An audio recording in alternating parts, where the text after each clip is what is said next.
bring the price down whatsoever. And that's kind of the shitty part about it. Like, I don't know. The housing market sucks as a whole right now, but at least if it sucked and the houses didn't suck as much, it'd be better, but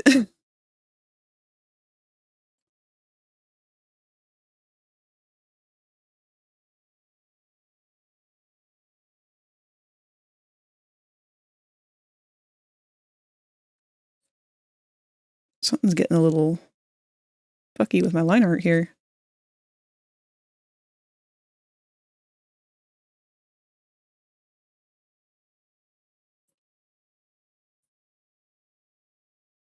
I would start sending pictures of the houses that I was looking at to my friends because, God, you would find some of the weirdest shit that people would do with the houses. There was one that had, like, what I could only describe as a dungeon. I guess it was a cellar, but they had tried to convert it into, like, a family room slash movie room slash chill hangout or something. And of course, it was all Harry Potter themed, so they could embrace the dungeon appeal of it. Y'all, I'm not even joking. When I was looking at these pictures, I found not one, but 2 dead snakes in that house. Just laying on the floor. There was also a gargantuan spider in the bathroom. Like, I don't care how little you care about your house. You can't be posting images of your house for sale with actual dead pests in it.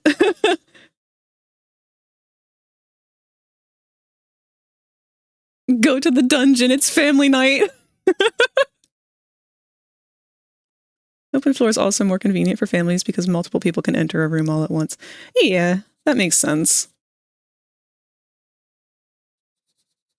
I guess when you're a starter family and everything like that too, not a lifestyle for me. And the pictures they showed are dead snakes and a spider. Yes. The dungeon room slash family room had 2 dead snakes in the floor. One of them was behind the indoor bar, like the mini bar, I guess, that they had. And the other one was right at the entrance, which you didn't see until the person taking the pictures turned around. And then the bathroom in there, the dungeon bathroom, had a huge ass spider, like right by the toilet. And not even like a considerably like normal sized spider. This thing was massive even for the spiders that we have around here.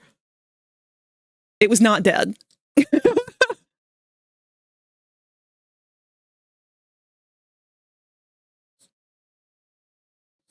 There was another house that we had looked at that had a large horse statue in the bathroom. That one was pretty interesting. It was on the back of the toilet.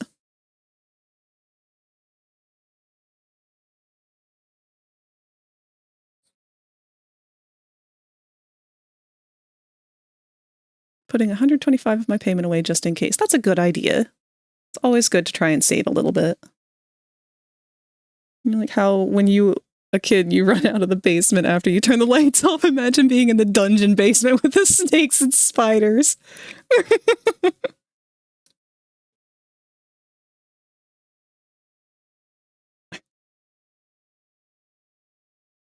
I don't care if it's Harry Potter themed. I don't care if it's Slytherin. I'm not having snakes in the basement.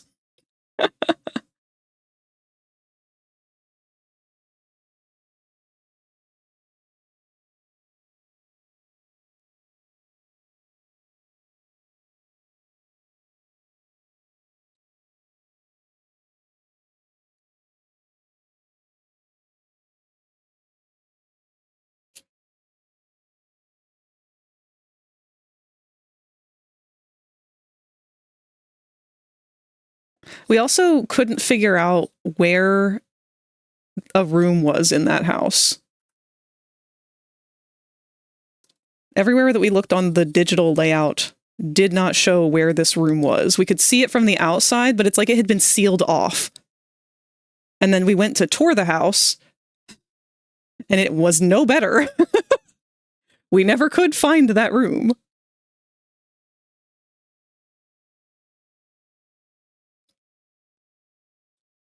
Oh, and it had an elevator. The kitchen was really, hold on, I'm going to scooch over for a second here. So the kitchen was really weird. I remember when you walked into the house, you would go in the front door.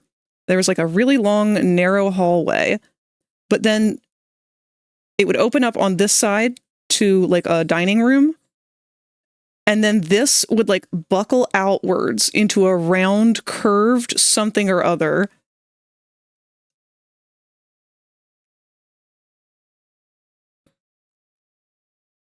And we didn't know why. So you would go out into the kitchen over here, and this would be the kitchen room with all your appliances and whatnot. But there was just like this big bulging round area. And it wasn't until we walked around the kitchen, there was like a door tucked away into the side here, and it led to the spiral staircase that was the dungeon. And then to the side of all of that was like this weird pantry room that you would go into from the kitchen, and all that was in this room was an old-timey elevator, the kind that had the gate that would slide across. That was like the zigzaggy collapsible gate that would just like slide to the side. It was weird. This house was terrifying.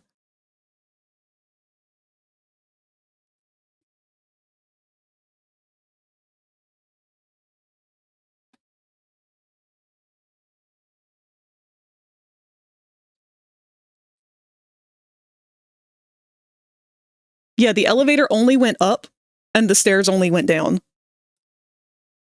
So I don't really know what the point of them were.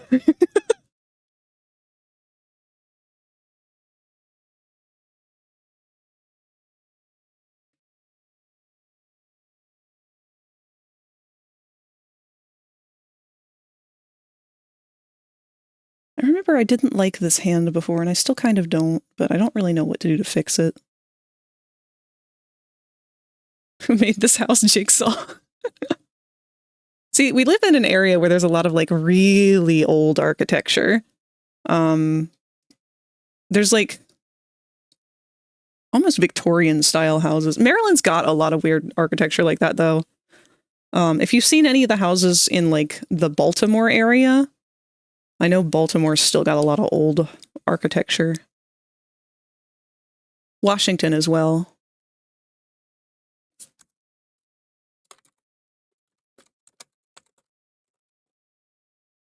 Let me see if I can find any like similar images to the kind of homes. Because Maryland was a big, like, early foundation state. Delaware and Maryland both. So a lot of the early colonizers and everything, a lot of the like tobacco farms and things from the early days of America, all that stuff was kind of just here. So there's a lot of plantation houses. There's a lot of like old Victorian era style houses. It's pretty crazy.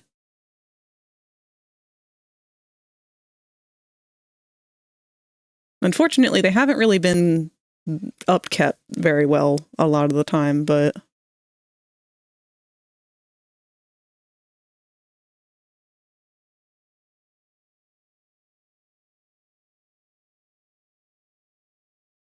like you get a lot of them that have the pointy roof. Trying to find some examples on Google.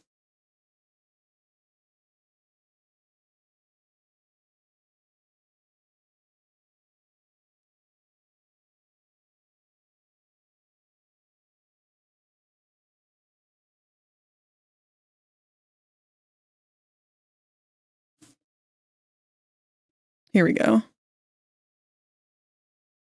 So a lot of stuff like that. A lot of them always have like a pointed spire. One of those weird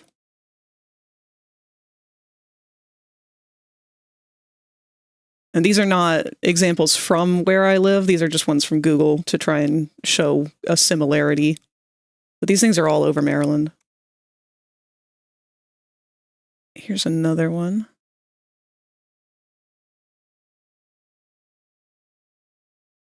They're beautiful, though. It's kind of a shame that they suck so much because they're just so old. I mean, they don't have any modern commodities. A lot of them don't even have like modern up-to-date plumbing. In fact, some of the ones that we looked at have these really cool old style If you like become lightheaded from thirst, feel free to pass out. Thank you, Q.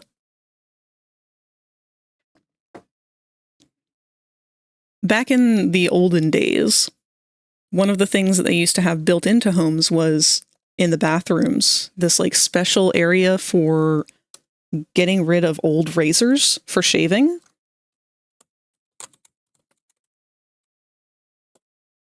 See if I can find a picture of one.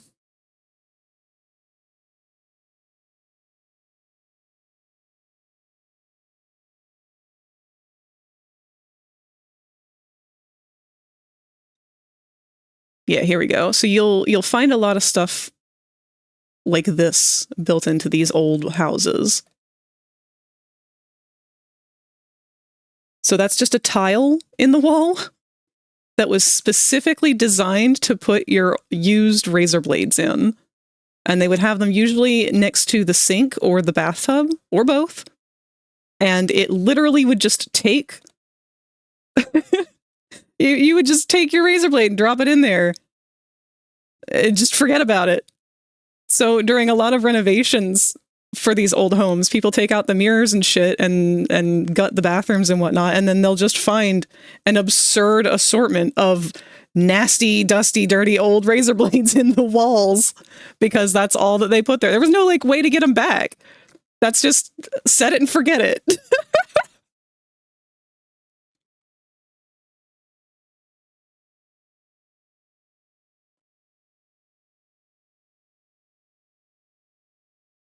All right, I've been rambling. Let me go back and read what you guys have been saying. For a second, when you said the stairs only went down, I thought you meant that the stairs were somehow only one directional and you couldn't go back up. How do you get the elevator to go down if it only goes up? Well, no, I mean, it only went to the upper floor. It didn't go down to the basement floor where the spiral staircase led.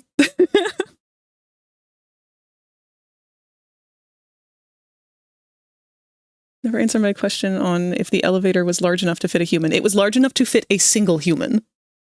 And it was in the pantry. So that was kind of the scary part. I think they had said historically that was called the butler's elevator. Let me check on that.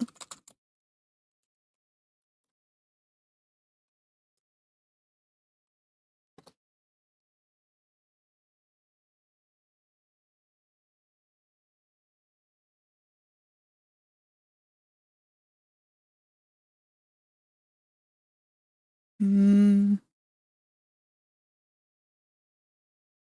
butler's pantry is something different, I think.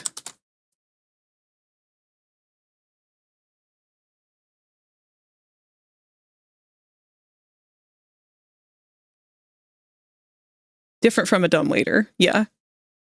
No, it was a full-blown elevator, but it was in the butler's pantry, apparently, which a butler's pantry, I guess, is a separate pantry from the main pantry? Or something? I don't know, that's another old, outdated thing that we don't do anymore in modern times.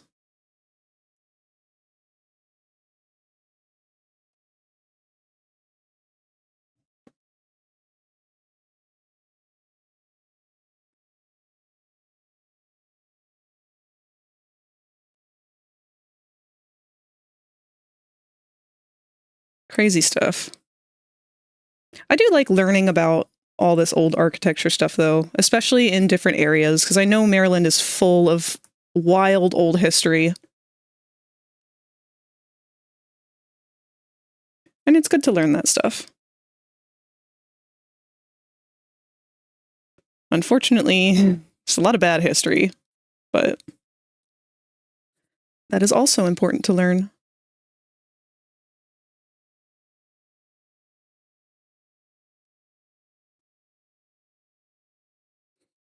And I know they do historic, like, yeah, I think they have a whole month that is dedicated to just the history of some of the buildings, especially in more of the more prevalent areas like Baltimore and Washington,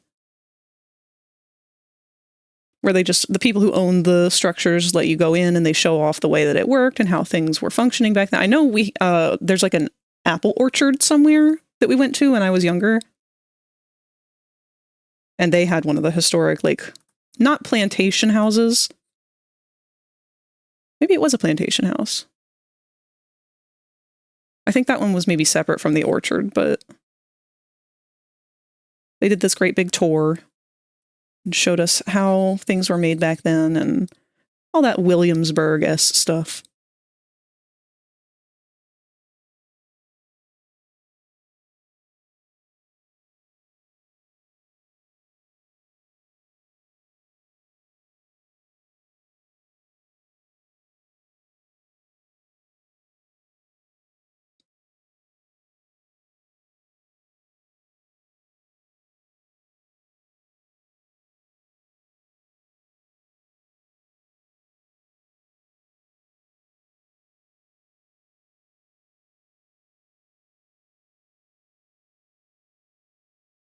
No more ads. At least I hope. They should be over.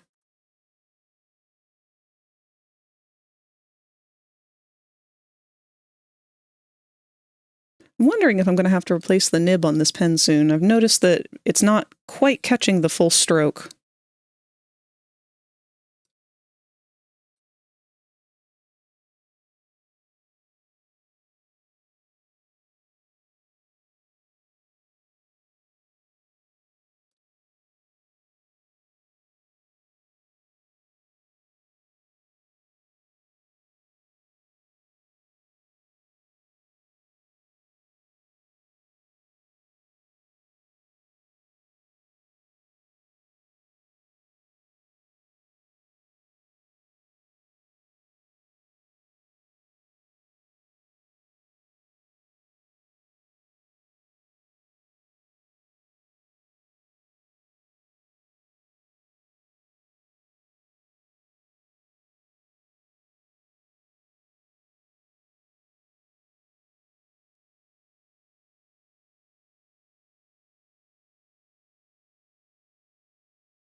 Still not really in love with this hand the way it looks.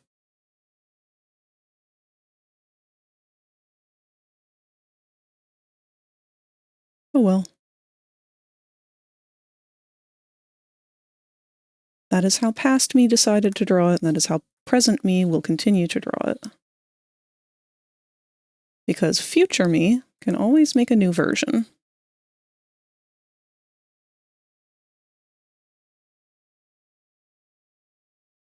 I don't know how effective that strategy is yet, but that is a new strategy I've adopted in trying to just be a little kinder to myself.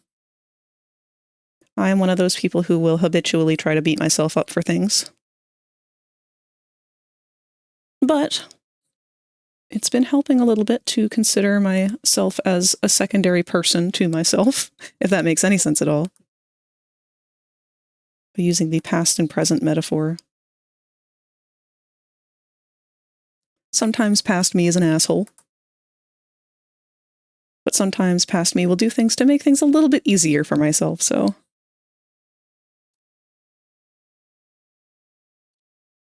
We learn to appreciate those efforts.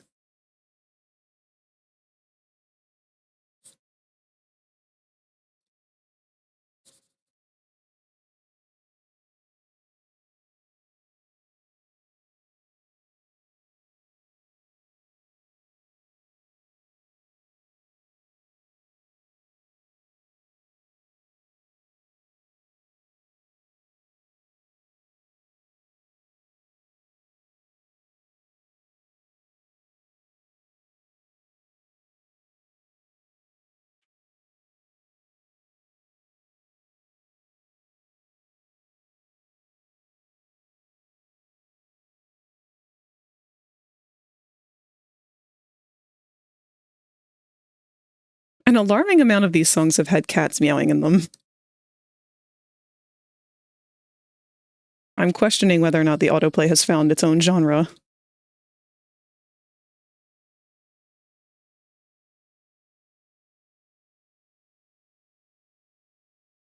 The weird thing is that it's not been bad.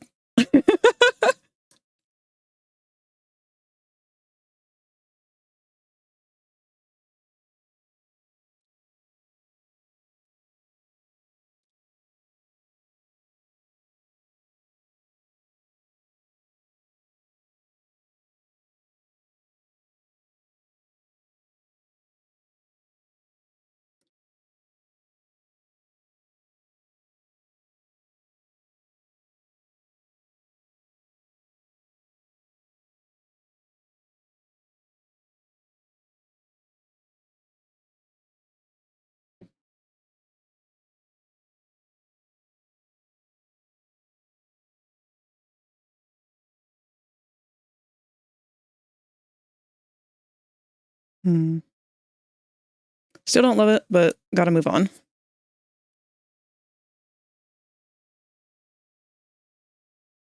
What?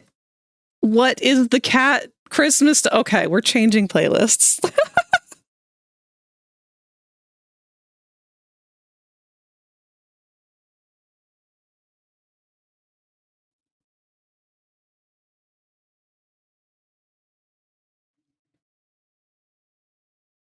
I was fine with the cats.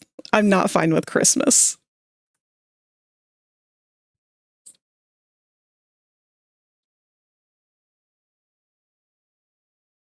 Ever heard the song artist Milk in the Microwave? I think I have, actually.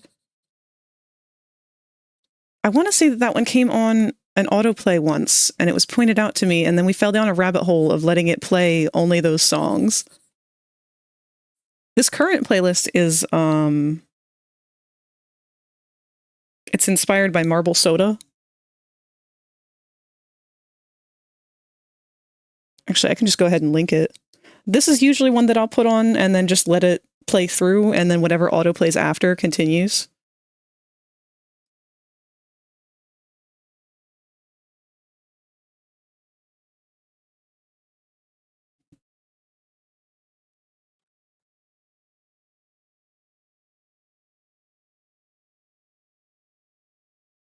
That it was inspired by bubble tea. I mean, this song is. But the playlist itself is I Miss Marble Soda being on Spotify.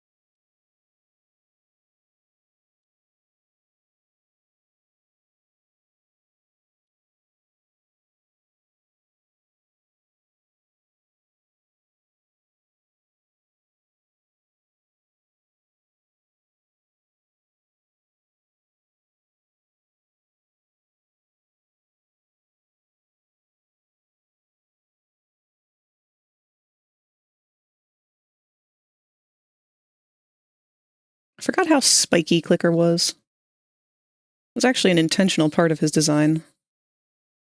One of his whole quirks is that his plating is designed to spread out when he is anxious or when people are too close to him. So all these little panels down his arm and everything, they split apart and spread out. And it's a way of forcing him to have personal space because he doesn't like people being too close. Kind of like a cat puffing up, I guess.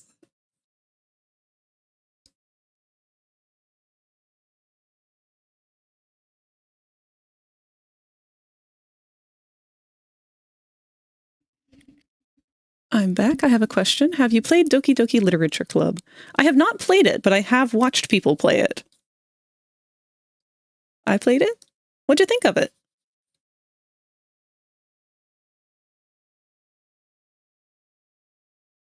I had never actually played much in the way of like anime dating sim games prior to discovering Doki Doki Literature Club?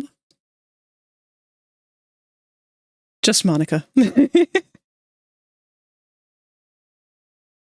I will say Doki did a really good job at what it was doing.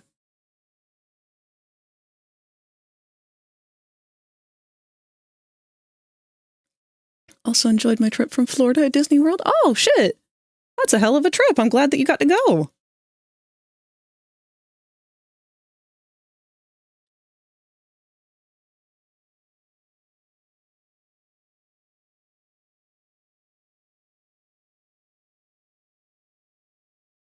I would like to go to an amusement park again one of these days.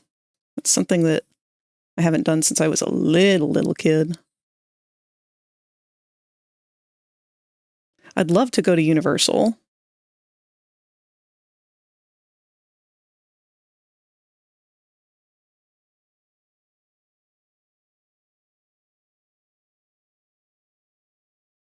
Did you know that the DDLC knows if you're streaming it? Wait, it knows? Does it do something different?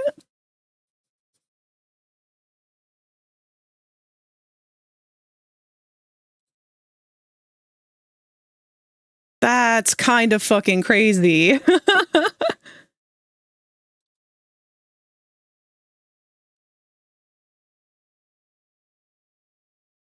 Monica knows. Cannot escape.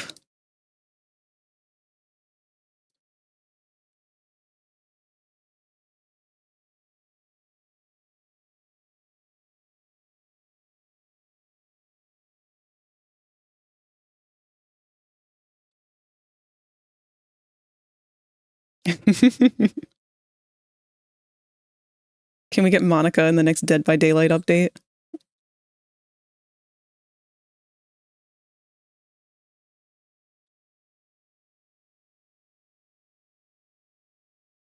See, no, the problem with that is she would delete all the other characters.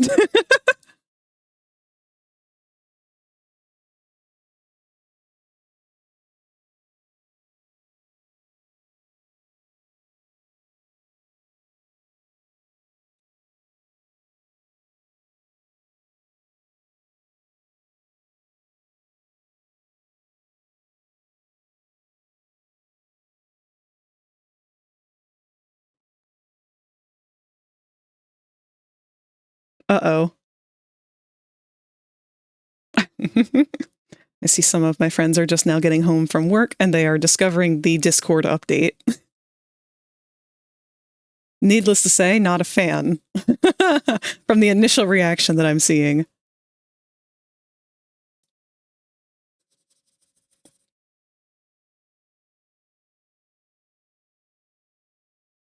Still haven't been hit by it yet, have you, Q?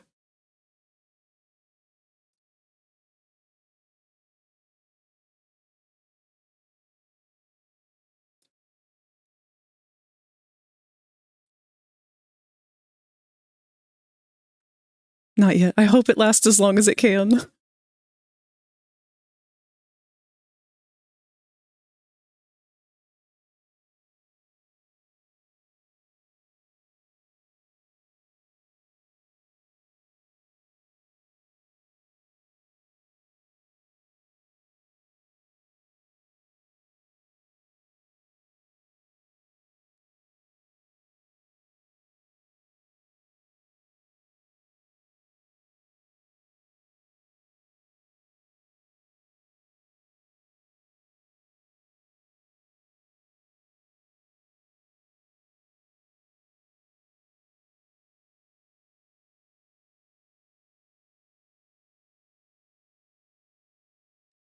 It's weird thinking about going to this convention this weekend, because I haven't been to a large convention in a very long time. And this one is large, but it's also weird. Like, it's got too much.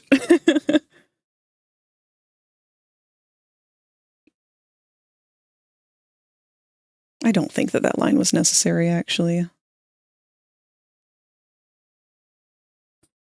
But yeah, they've got pro wrestlers and tattoo artists and like the entire cast of the Has Been Hotel series, just about. But then also they have like the original voice of Barney. Just such a strange amalgamation of different things.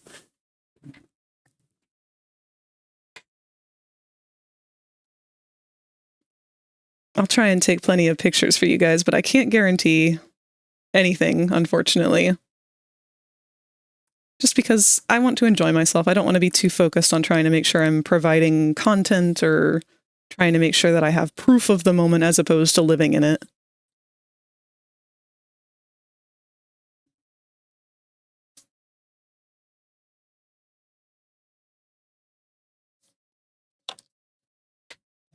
Yeah, so it's let me actually pull up the page.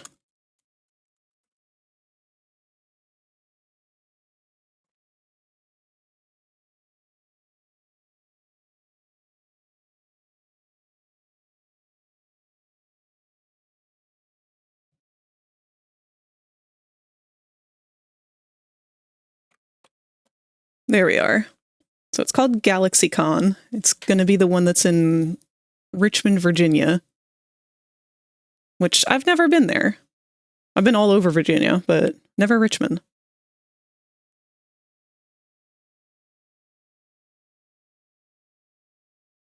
And Tot and I will be driving out Friday, I think.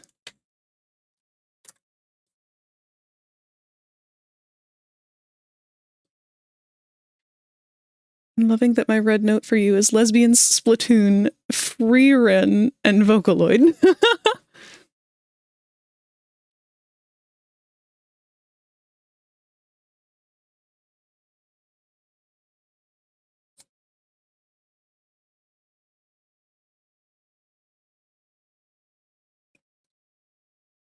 Thank you. I'm sure it'll be a safe trip. Especially with Tot.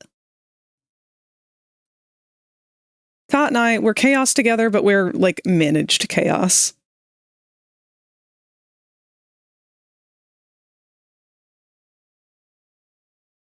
One of the first conventions I ever went to with Tot was, back when Portal was the big thing. We were both cosplaying from it. I was Wheatley, and they were Chell. And they had the portal gun, and I had a puppet with me of Wheatley. And I was so upset because I worked so hard on him, and within a matter of, like, the first hour that we were there, I was trying to do something with my bag, and my friend had something else. They were holding the bag while I was trying to go through it, and I think that they saw a voice actor or something walk by that they were really excited about, and they just turned really fast, and when they did, it knocked him out of my hands, and he fell, and his faceplate fell right off. And I spent the next several hours on my own trying not to ruin anybody else's time because I wanted to fix it, and I was trying so hard not to, like, cry. Because my whole prop had been, like, basically ruined that fast. But I was thankfully able to find my way to a drugstore and get some super glue and get him working again, at least for pictures.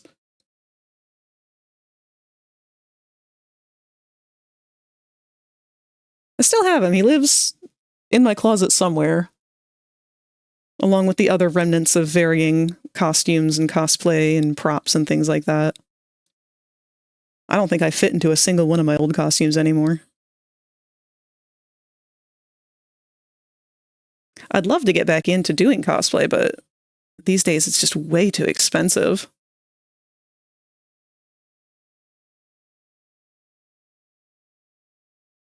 One thing that's cropped up a few times is Femboy Bonnie made out of Lego. Why has that come up more than once?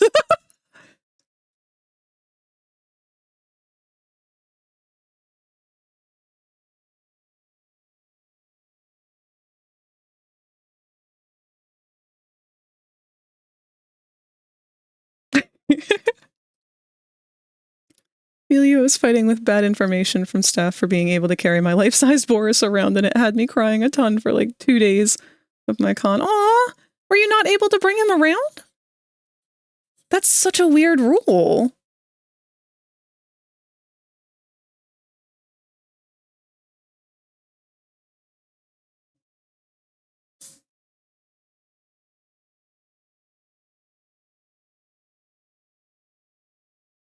Some convention rules I really feel like just aren't necessary anymore. Like they're dated and they just haven't gone through and updated them.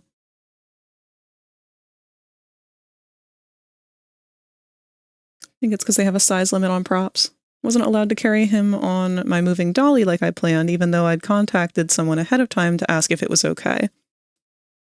That's bogus.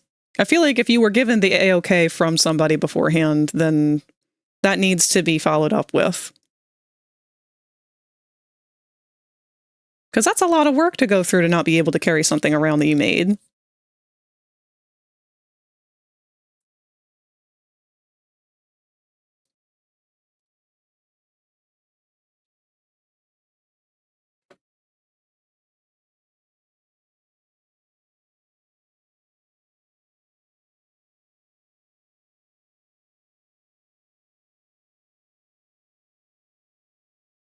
Oh, I forgot about his ribs.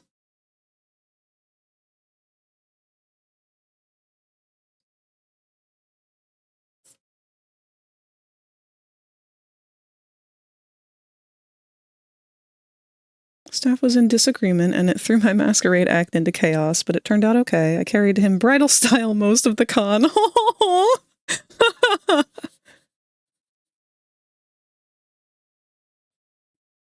Boris isn't heavy, save for his shoes, thankfully. It made going to the bathroom awkward.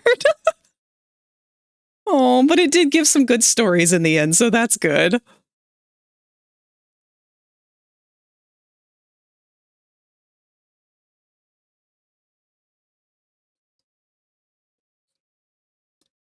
Having done staffing for conventions before, there are some things that I personally would not be bothered with, and that would be one of them. I would take one look at that and be like, nah, you go ahead. Tons of people asked us for photos. I was so pleased. Good!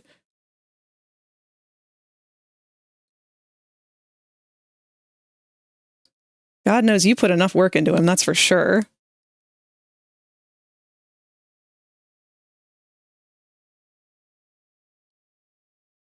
I thought about dragging out my Kinger cosplay that I had been working on and trying to finish that up for this convention, but ultimately, Tot and I both decided that it would be better just to go and enjoy the event. Much as we would like to cosplay and be goofy, we're both giving ourselves permission to just kind of exist and not feel pressured to have to be performative. Even if there is a part of us that would like to be.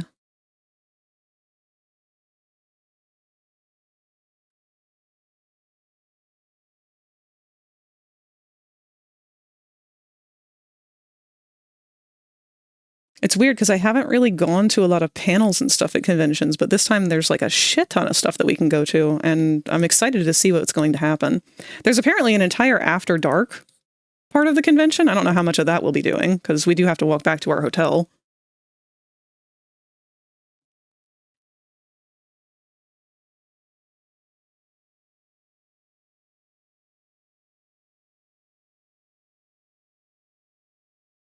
I will probably go out of my way to still see the burlesque, because I love burlesques.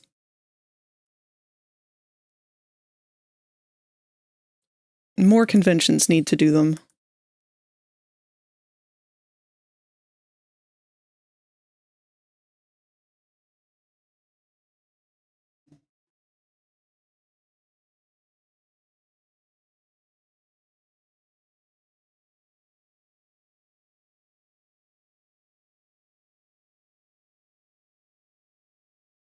Clicker, are your belly plates flat? I genuinely don't remember, bud. I thought that they were pointed. No, maybe it's just your arms that were pointed.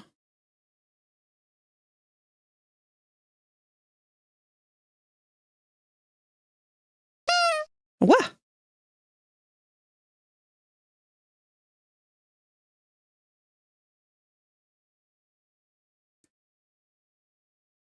The topic of conventions. Here's Boris and I in our most recent adventure. Oh my god! Look at you both! Oh my god, I'm so glad you still got to carry him around bridal style like that, because that is perfect. Wow, your costume looks so good! I don't want to like get too personal here, but you are adorable. I hate to compliment on people's looks because I know that's something that can make people anxious and nervous about things and make them insecure, but you are absolutely cute as a button.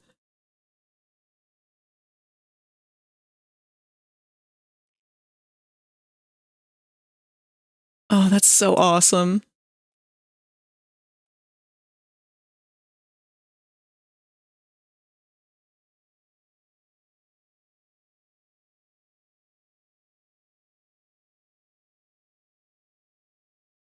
Oops.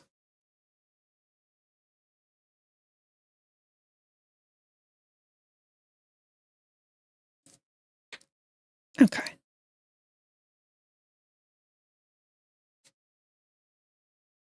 I've got one more of Gangle if you're chill with that. Absolutely!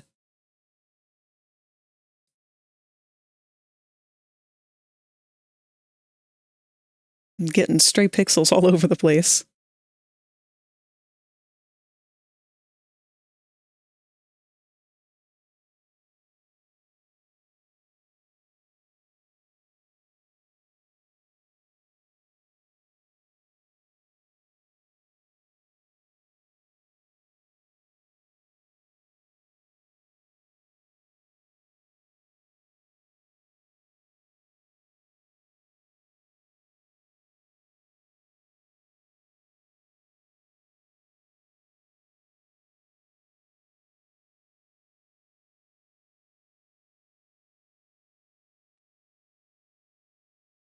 I'm really not sure what's causing that to keep happening. Or the brush is just taking a hot second to start drawing.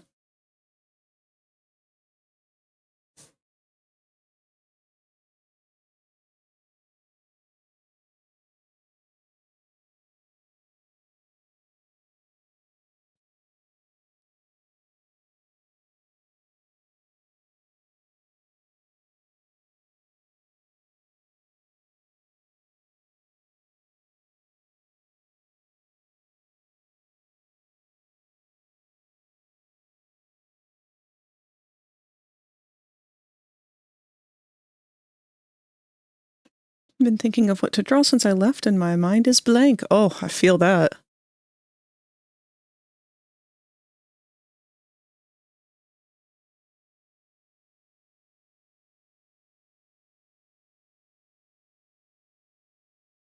Oh! Oh my gosh, that is so cute!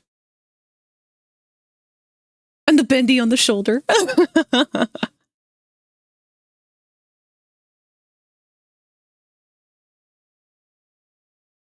Oh, that's so creative. Oh! Time for me to go to sleep. It's 1:16 a.m. I would say so. Get some rest, Q. Oh, UBCS, you're also at 1:16 a.m.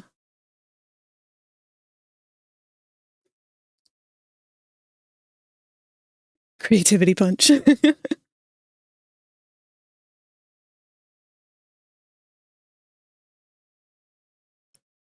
I met like 3 other Gangles and they were so sweet. Aww. Oh man, I didn't even think about other amazing Digital Circus cosplayers. I can't wait to see what'll be there. I'm so out of the loop with so many popular things right now. Shared a warm-up doodle? Oh, yes, let's take a look at that too. Oh! Give the boy a gift of Chucky milk. He's so excited.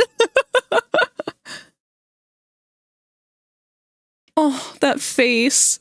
You just gonna smooch him.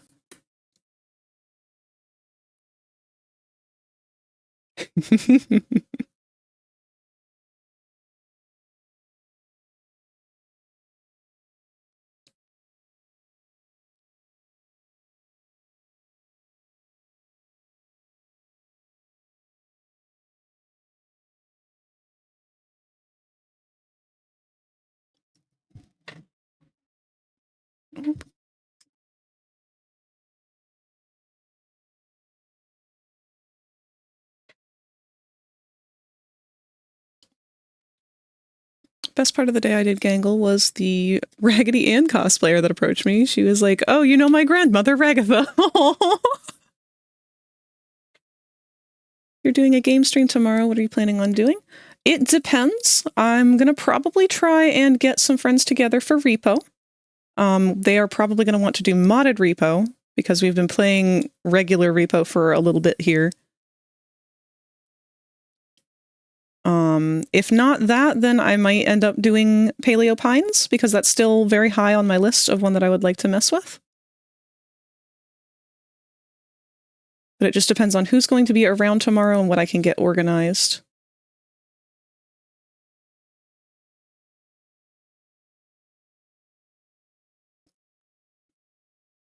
And again, if I'm able to get everything that I can prepared for tomorrow, because like I said, we'll be leaving Friday morning. So Thursday night is going to be a tough one. And we may not end up having a stream for then.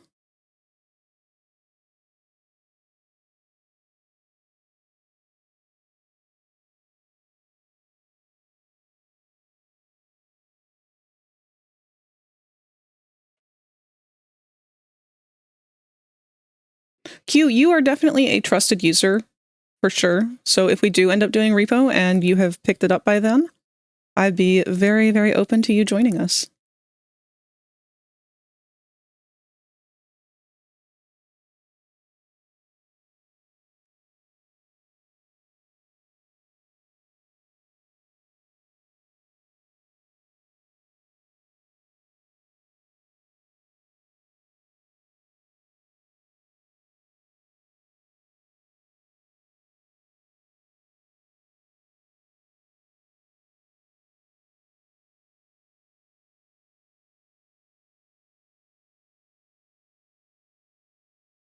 All right, let's belt these wings out so that we don't have to be bothered with much more of the lines on this.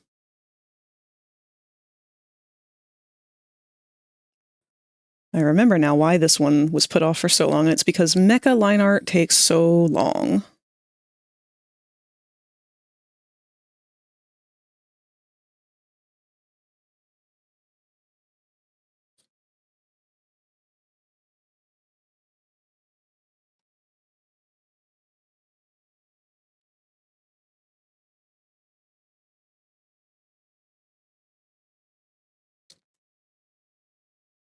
I'm into that. Considering I'll be getting it in the morning, it should be ready for tomorrow's stream. Okay, and I will let you know as soon as I can at the earliest convenience what mods we would end up using, if any. Are you familiar with Thunderstore? Thunderstore is what we use all of our mods for Lethal Company through, and also Repo, just because it was the most convenient setup. I am not? Okay. Let me go ahead and link it then.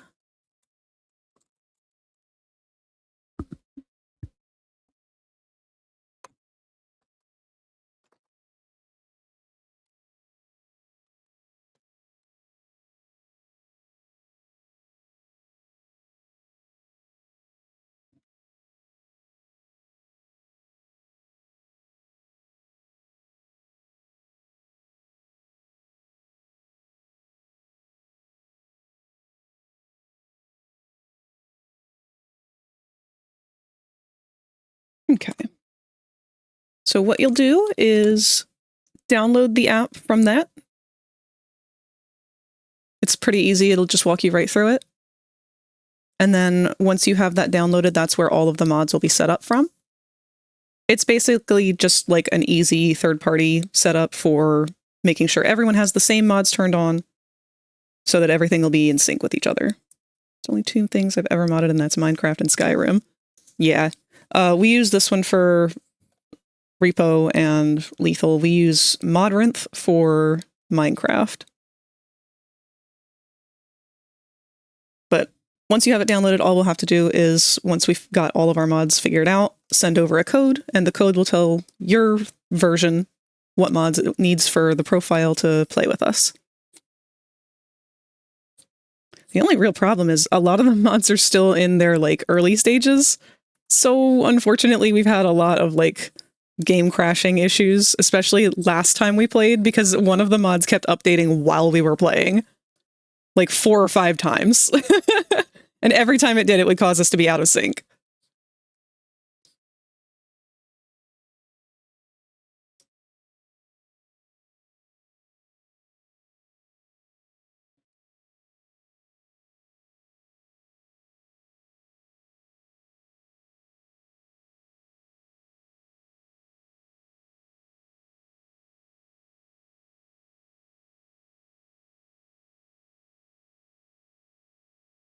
Problem is no mic, so I'll be talking through the game text-to-speech. That is not a problem at all. In fact, that is just as much fun. The only problem that I've had with the text-to-speech is unless I'm staring at the person who is using it, I tend to not fully hear what's being said. But I think that's just my own audio processing issues.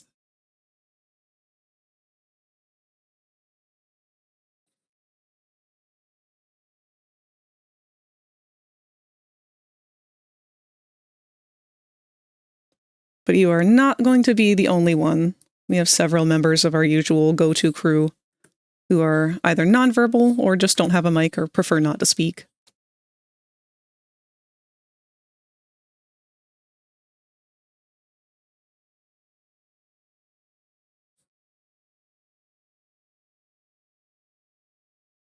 Clicker, this window looks bad.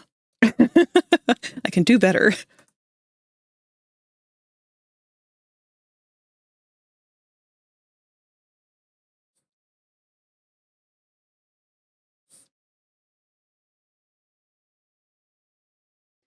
Remind me to never put door wings on a character again.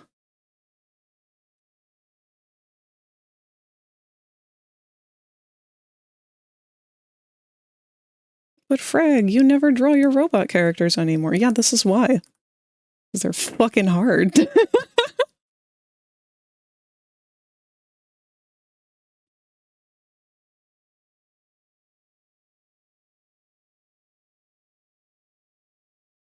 Ooh, I can feel this headache trying to creep its way back in. Part of it's probably because I didn't have any coffee today.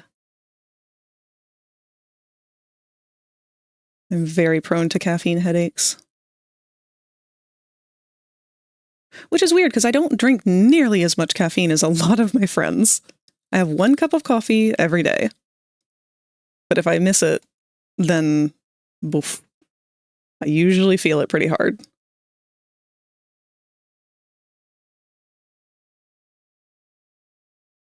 The worst part is the reason why I missed it, because I'm drinking a soda that I got from Burger King earlier, and like I said, their portions are huge.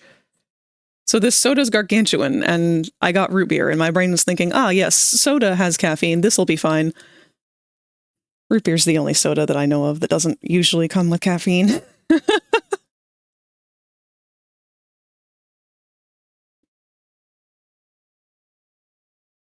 Hard but rewarding. Good night, Q. I do hope that you're able to get some good rest.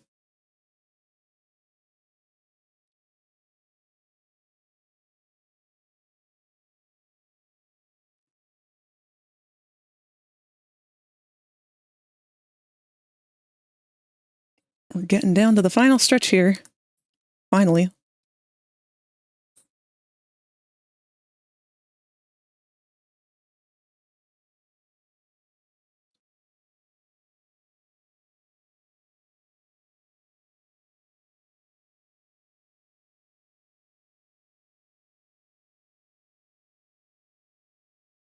Every time I go about drawing him, I always get to the part of his door wings, and as soon as I start drawing them, the audio plays in my head of, he was a fairy.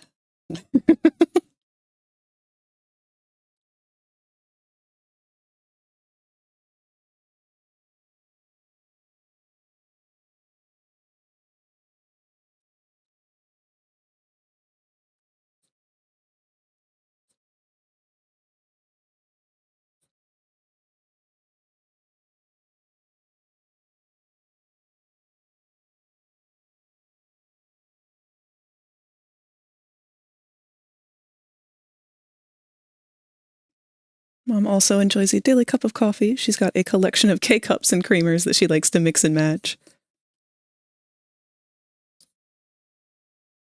As your resident fairy, I absolutely accept him as one of us. Oh yeah, he is very much like the sheltered theater kid growing up.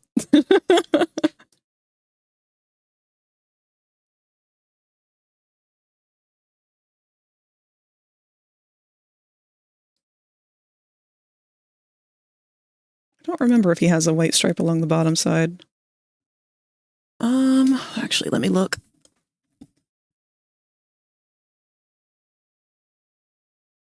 He does. Yeah, that's how you know it's been way too long since you've drawn your own characters, when you have to go and look at their own references from forever ago.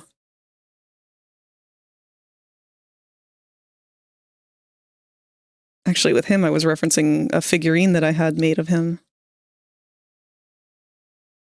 Unfortunately, the artist who made it, I don't believe does commission work anymore. I don't think they posted any of their work anywhere for a while. Let me see.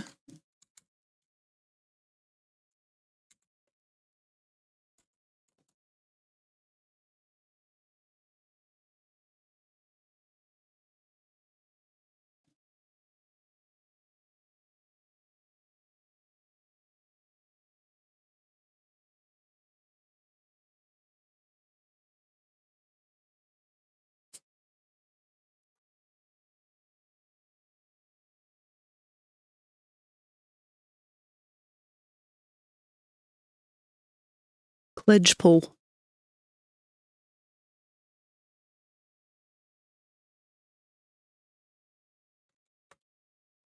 Let me see if they're still around.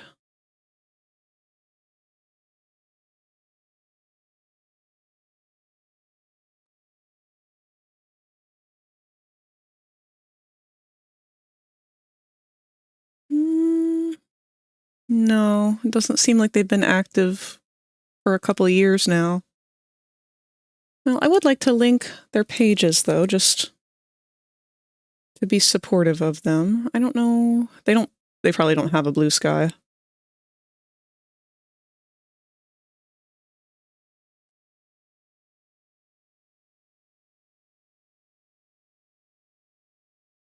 Yeah, they just kind of disappeared off the face of the map after January 2022.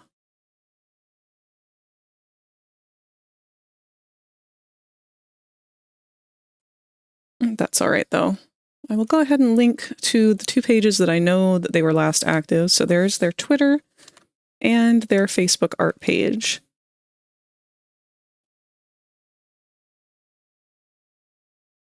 They were another non-American artist. I believe they were in the UK as well.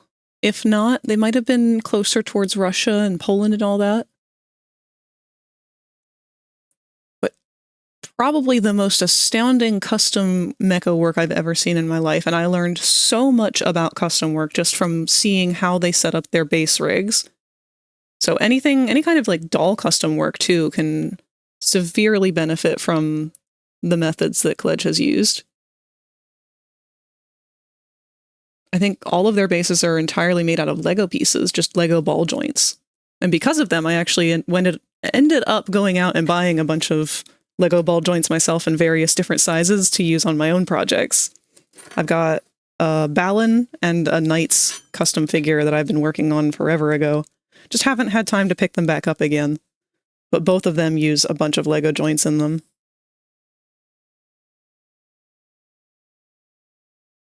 Oh yeah. No, their work is absolutely some of the most top tier stuff I've ever seen, and it breaks my heart that they're not around anymore, but I hope they'll come back. Extremely friendly artist. Amazing, willing to talk about any other stuff. And just really cool. Fellow Balin and Knights Appreciator. I ship those two so hard it's not even funny.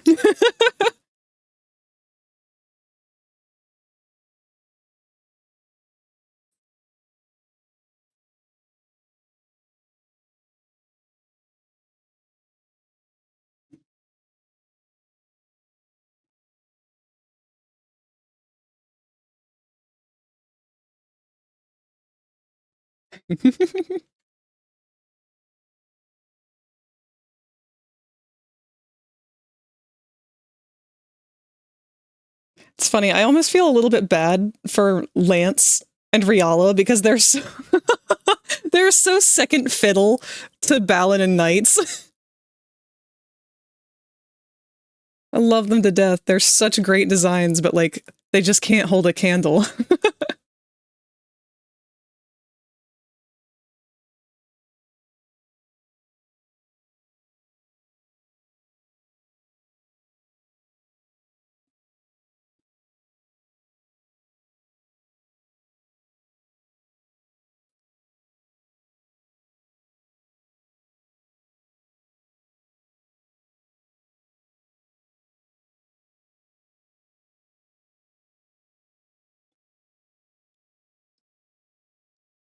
Riel is still a cute doofus. He is.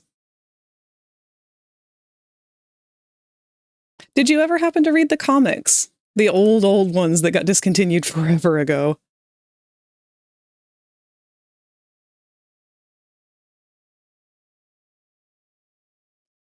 It's a shame that they got discontinued because I did like the direction that they were going. They were weird, but I liked them. Riala very much had Starscream energy.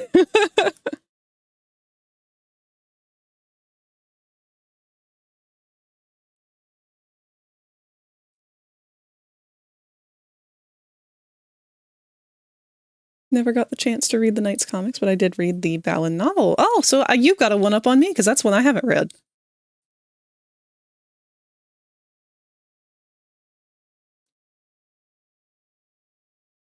I had wanted to before playing the game, and then a bunch of stuff was happening in my life at the time, and I just didn't get around to even being able to play the game. Still want to. Still going to, just when the time is right.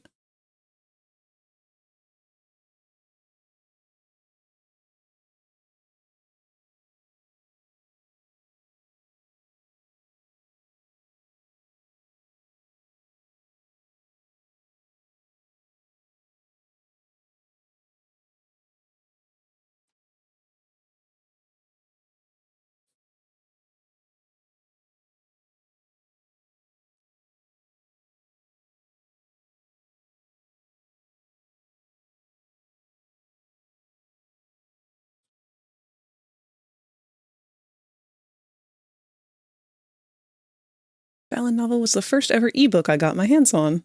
Don't usually do virtual books. Me either. Mostly just because if I'm going to go out of my way to purchase a book, I want to feel it.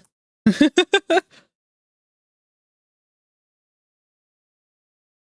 believe that one only came in e-format, though, didn't it?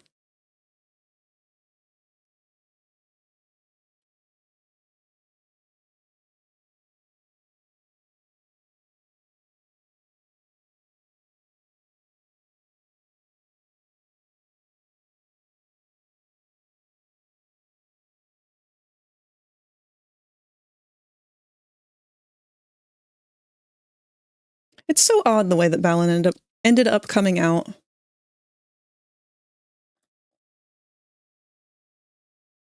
I do wish that it had better, but it did the best it could with what it had.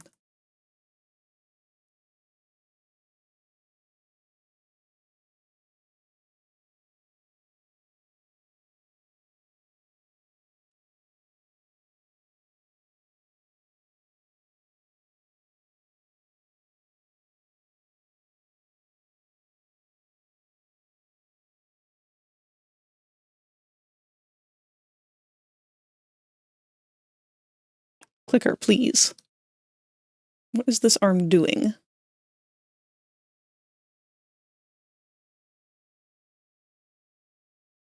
Balin was a wild ride. I appreciate it as an art piece. It's such an interesting thing to explore.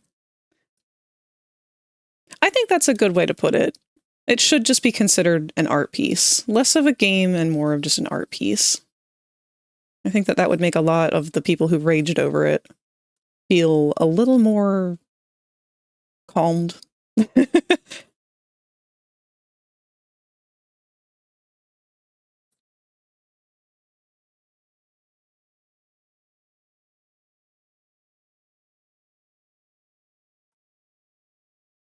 Boy, there's an ugly tangent here I'm trying to avoid.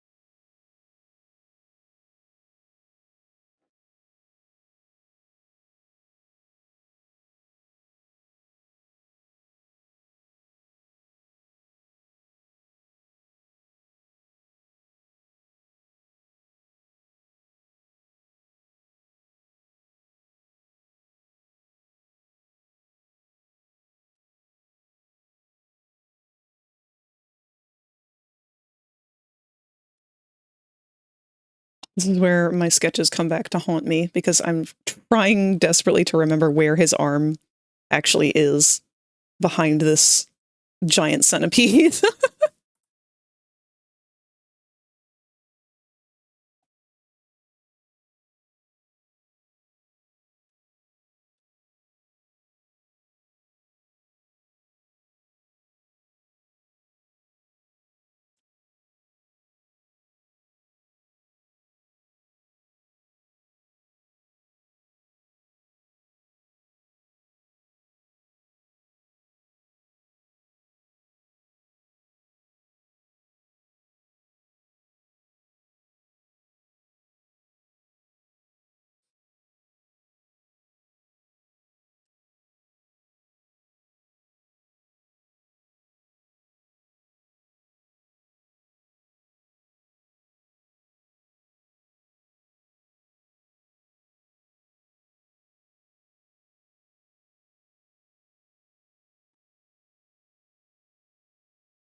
I think my original concept with this one was to see how much of his arm I could cover.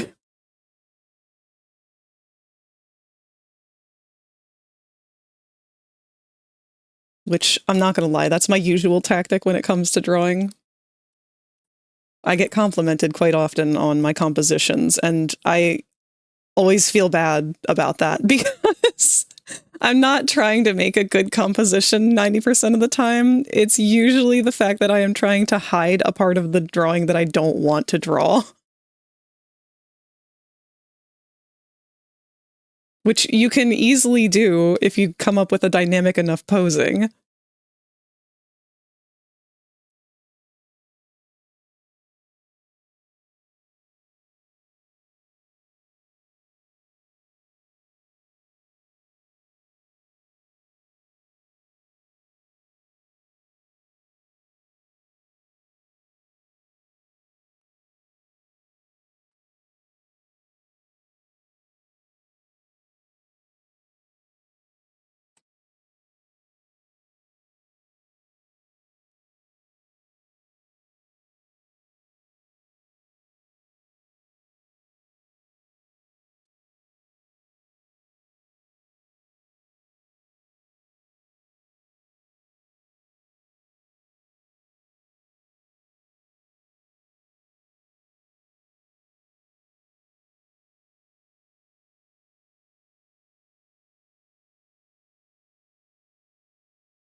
Yeah, this song's a part of the soundtrack that I've got on, or the playlist.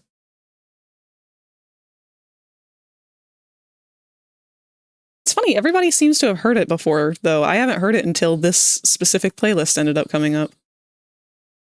Was it popular on TikTok or something? Because I stopped using TikTok a while ago.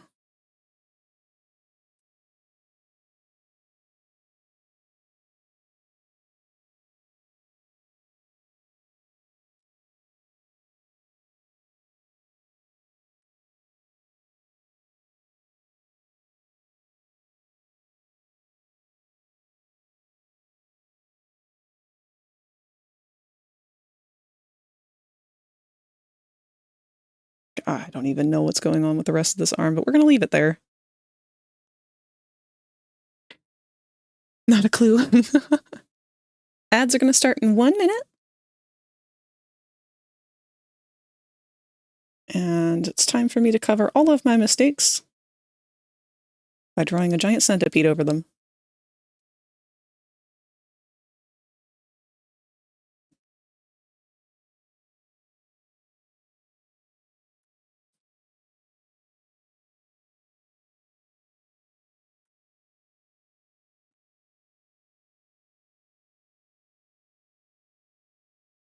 Best way to cover mistakes.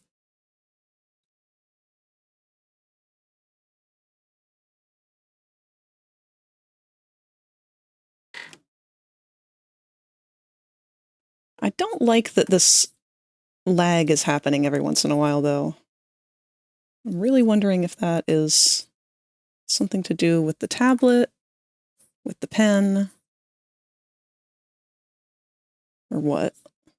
See, like that just then. It didn't draw this part of the line, but it drew this part down here.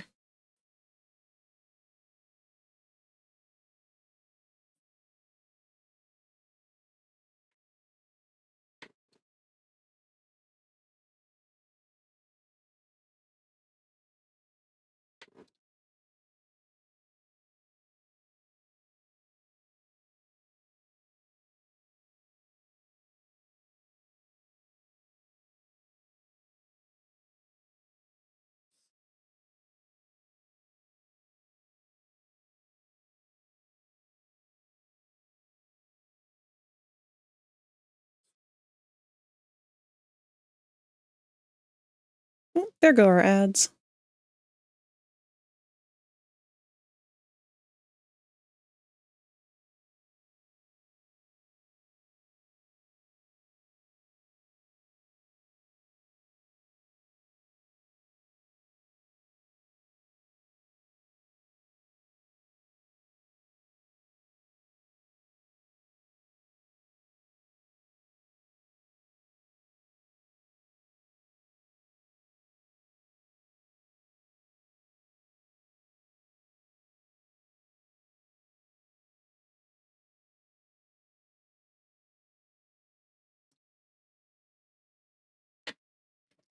Let me get repositioned a little bit here. Oof, starting to hurt that one leg. I'm a habitual leg crosser.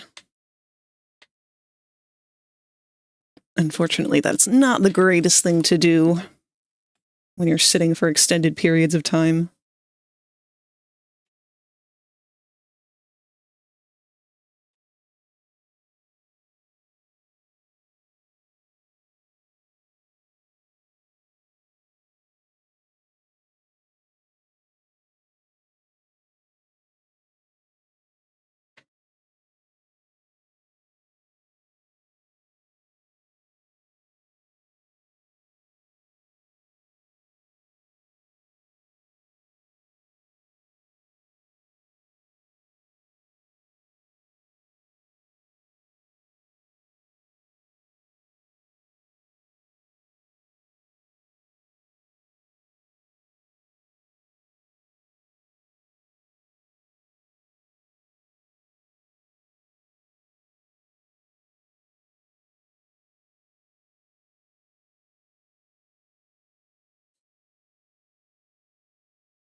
Welcome back, everybody.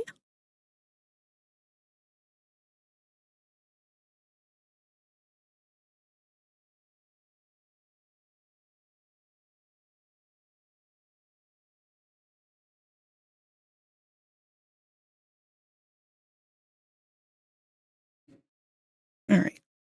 Try and actually zoom out a little bit so I'm not so clingy to it. I'm also going to lighten the line art itself a little bit.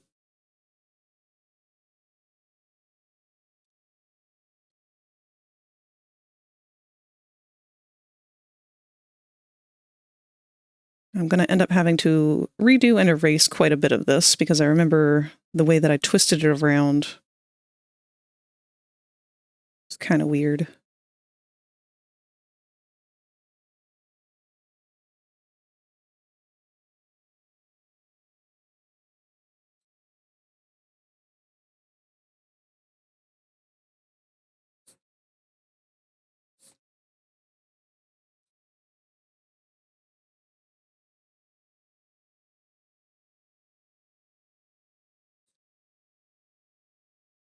Welcome back, Boko. Did you just go get a snack? He's been dozing on my bed this whole time.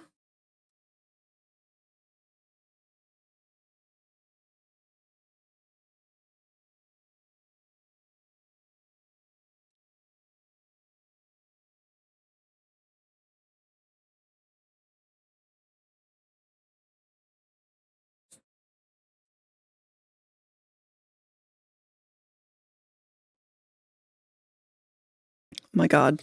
Let me draw this line. Thank you.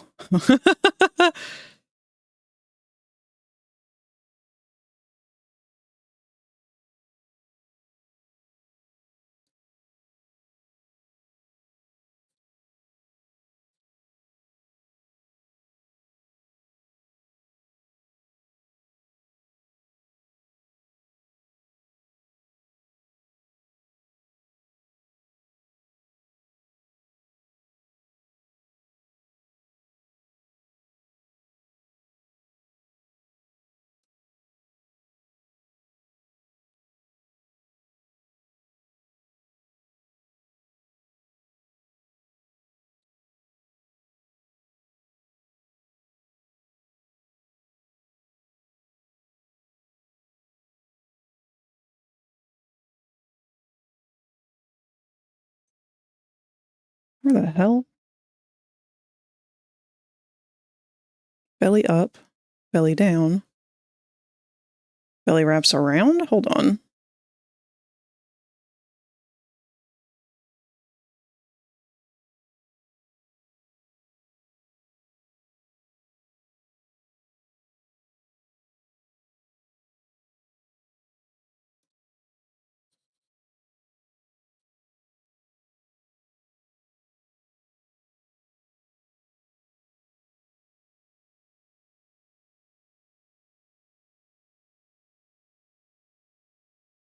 Oh, okay. Now I see.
Big old buggy butt.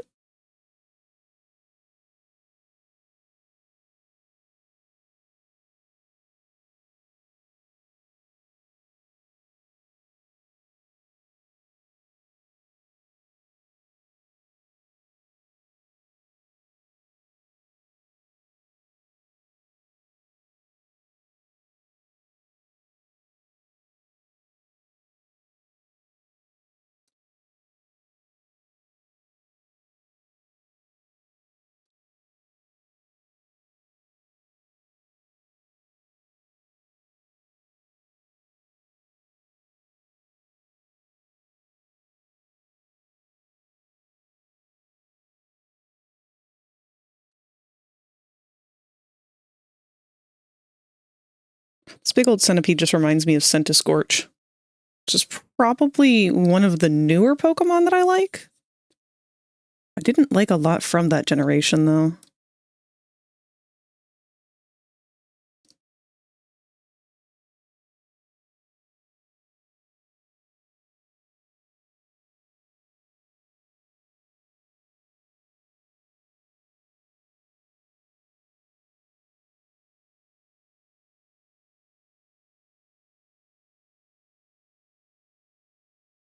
I really don't like that it's doing this skipping thing every once in a while now.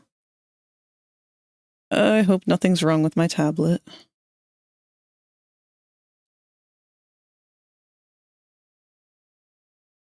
Tried to sleep but couldn't, so came back to say hello. Well, hello, Q. Welcome back.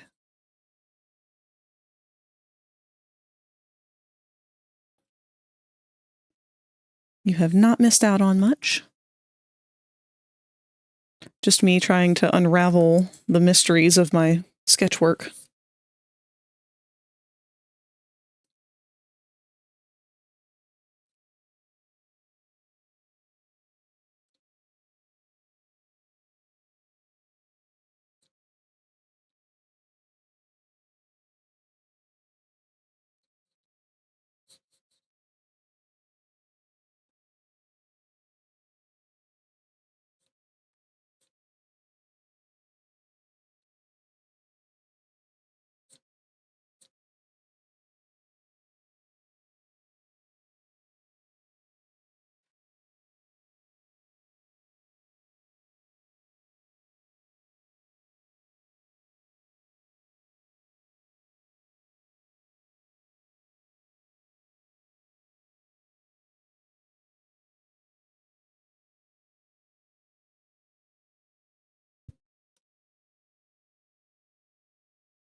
I'm going to make another layer for that part, because I don't actually know still if this is correct.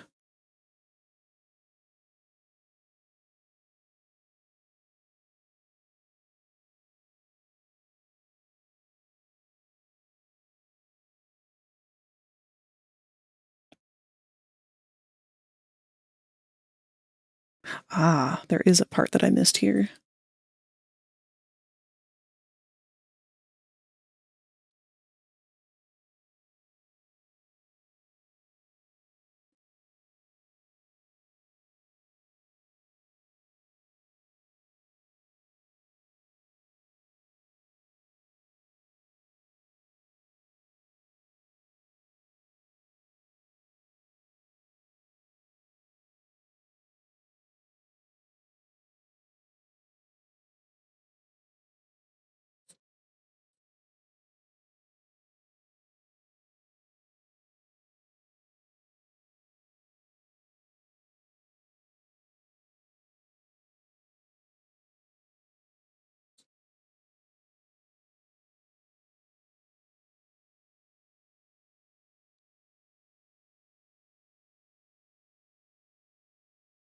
Could just be that I didn't have any background noise, so that's what I'm thinking about.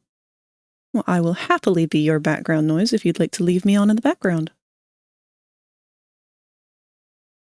Although I can't say I'm super chatty, as I'm trying to figure out these little bits here. Tend to get kind of caught up in my own head with that bit.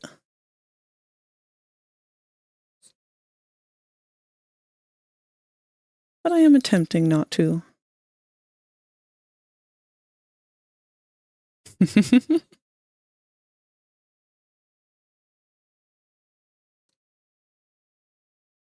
All right, I have successfully drawn Big Worm, but now we must give Big Worm legs.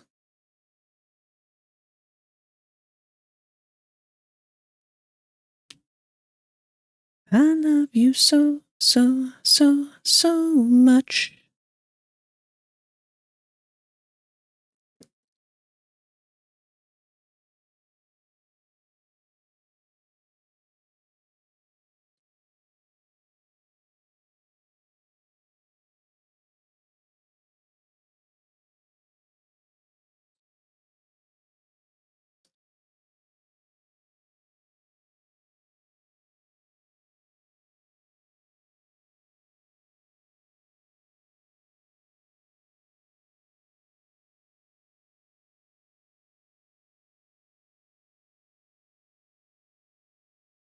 I hate that this one is going to be so much more detailed than all the other ones, too.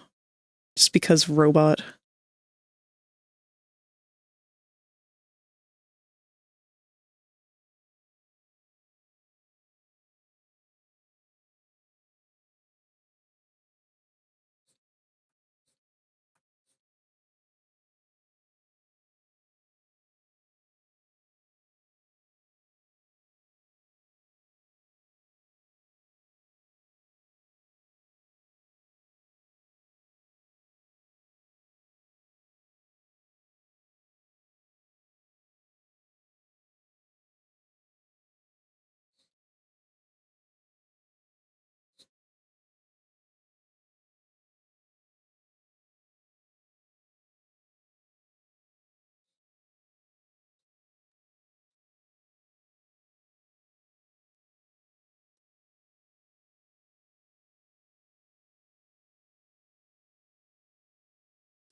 You guys think that they're going to use just mostly Minecraft music in the Minecraft movie?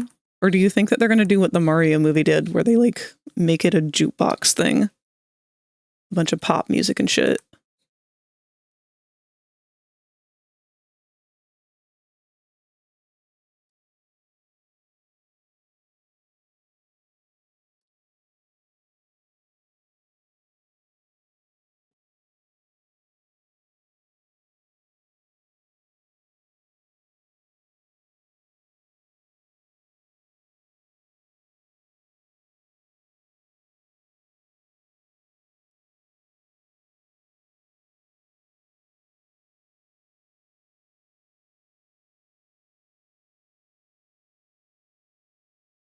I didn't hate the Mario movie, but it was so generic.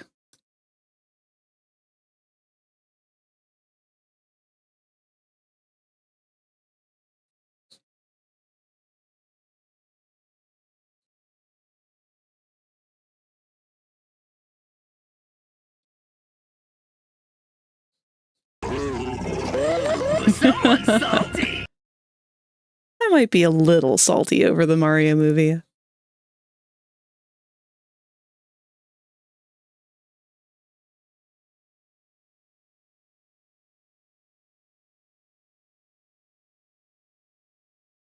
I'm all for badass Peach, but at the same time, I kind of liked our dramatic Peach. Like, she had her own game and everything that was all about, like, using her crazy emotions as powers, and I kind of would have liked to have seen that. The Sonic movie ran so the Mario movie could walk. Of course, you may have uppies. Actually, when did we lose? Oh, I was gonna say, Q, when did you lose your uppies? It's because you dipped earlier. There we go. There are little eggies up there as well.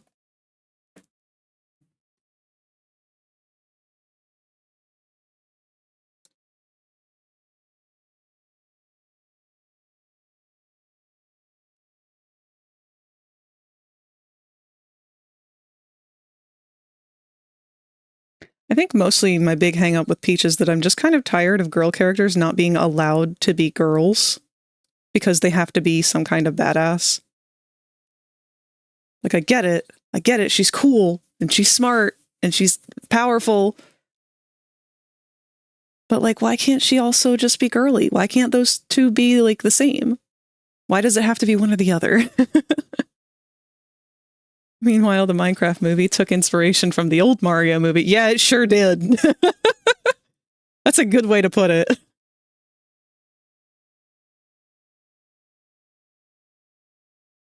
Pass the fuck out.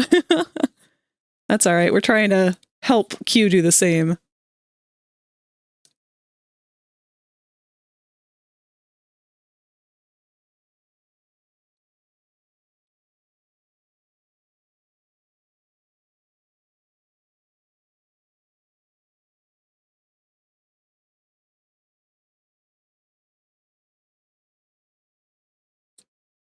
This bug's not too, like, squicky for people, is it? I know some people have big bug phobias.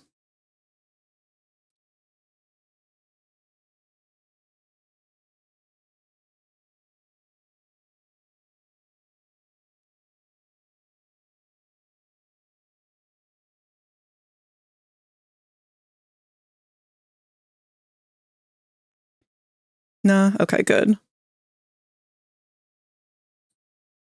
It's hard having a character whose whole gimmick is bugs, and also trying to be respectful of people who don't like bugs.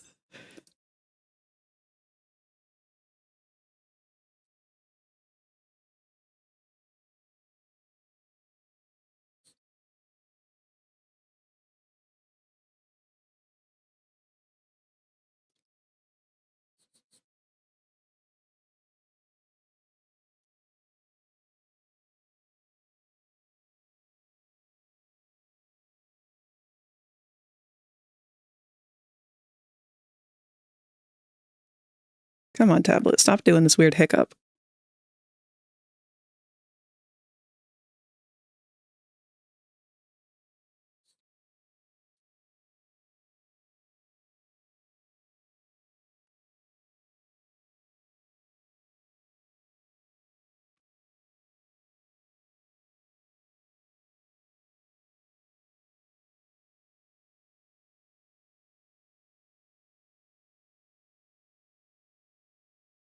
He's actually had this pet bug for a very long time. He smuggled it into the first war rig that he was stationed on. He was not supposed to. It was very much supposed to be dead.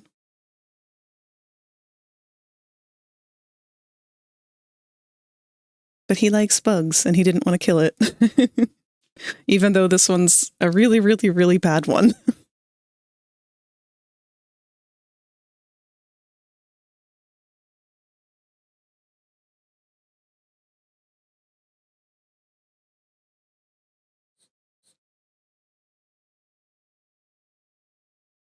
War rig like Mad Max? Well, he was stationed on the Arania crew, which is, just his whole team's war arsenal. He's a Transformers fan character. So him and his whole team of people were part of a crew. And their ship lines were the Arania ship lines, which is, I believe, Latin for one of the branches of spiders. Might be Greek.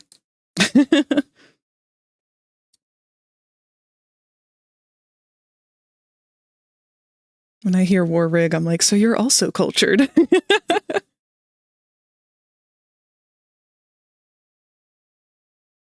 No, funnily enough, though, he was inspired a little bit by Mad Max because of his plow here. He was not suited for war. So he's an old-timey mech. He was built before the war started. So he wasn't really made for war. And they were like, well, you're kind of old and fragile. Let's make you less of that. And so they slapped this snowplow-esque thing on him so that when he does transform, I'll do like a really crude doodle of his alt mode real quick.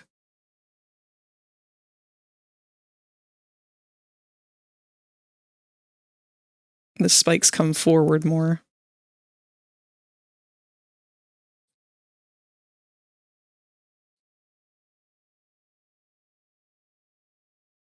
I haven't drawn a car in so long.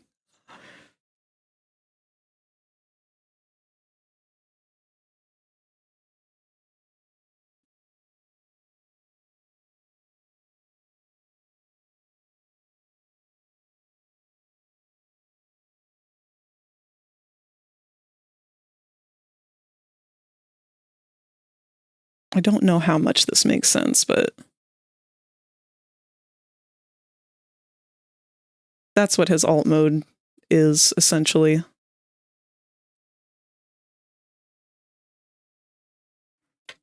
But that battering ram came pretty much exclusively from Mad Max inspiration.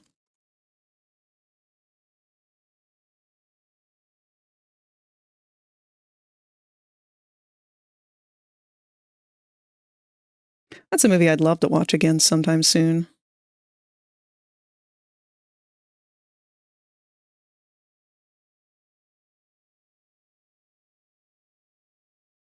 How do we make a beetle dangerous? Slap a snowplow on it.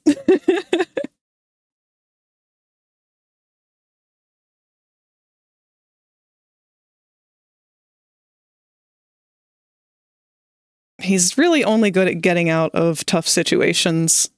He's not good at being in them. But that's why he is not a frontliner. His main thing is weaponry. But that's why he's so into bugs and whatnot. Insecticons and things like that. Anything that can be both organic and inorganic that can be weaponized, he is all about. So a lot of the insect species that he studies have like acid that he can use to turn into weaponry. And other various sci-fi fantasy crap. This critter here is a matter eater, which is a type of insect creature that is sort of like the worms of the universe. And what they do is they usually would wander aimlessly through space until they fall upon a dead planet or, large asteroid or other various form of matter that shouldn't have life on it. And what they do is they consume it. And once they have consumed all of it, they will go into like a hibernation stasis. And using the nutrients of their own body, once they've run the course of their life cycle, they will recycle the matter from whatever they consumed and allow it to recreate new life. So they take dead planets and make them into eventually life-filled planets by like revitalizing whatever nutrients were there. But as you can imagine, they are not good to have around on planets that are populated. So they encountered one out in space, and his captain said, hey, you got to kill this thing because it is a parasite, and there's a lot of habited planets around here, and we are not about that shit. And he said, okay, I'll do that. And then he didn't. Because he liked it, and he wanted to keep it as a pet.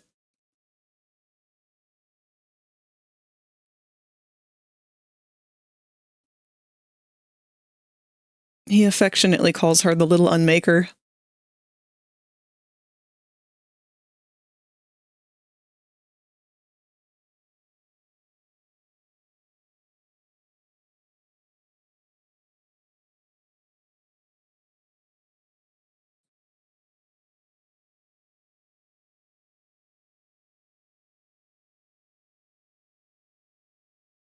Feeds it rocks to teach it tricks. Yep, pretty much. I had a cute little scene written out between him and his boyfriend, where he's introducing her, or introducing the boyfriend to her. And he asks, well, what does she eat? And Clicker responds, well, fingers mostly.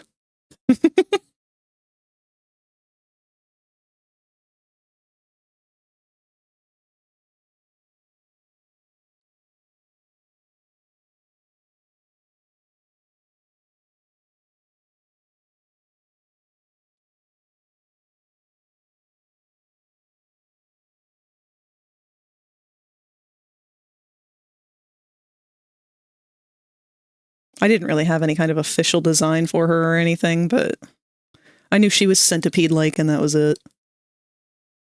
One day I might get around to doing something cooler. But this gets the point across.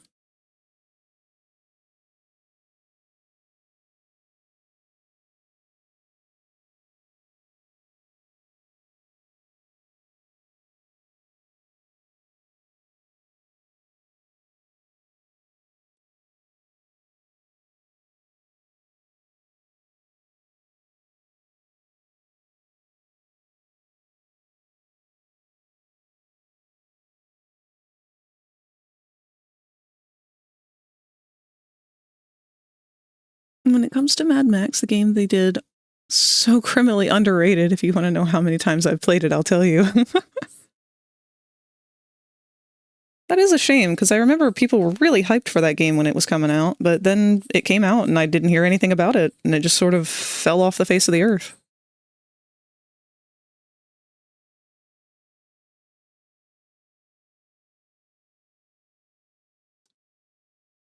Let me tell you. Please tell me.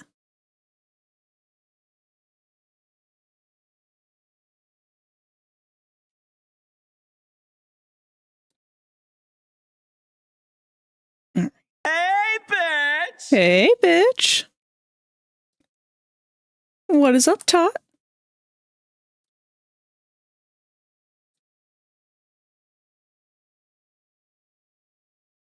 You have to forgive me, I'm not really given the warnings for the ads today because I am not able to see who's redeeming things unless I'm on the actual web page. I've done that thing again where I take a nap all evening. So sleep?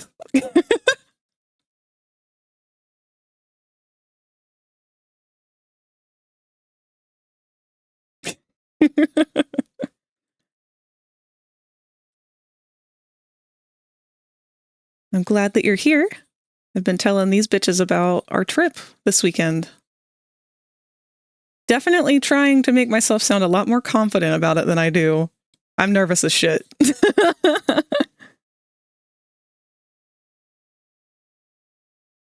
Not that there's anything to even be nervous about. It's just travel.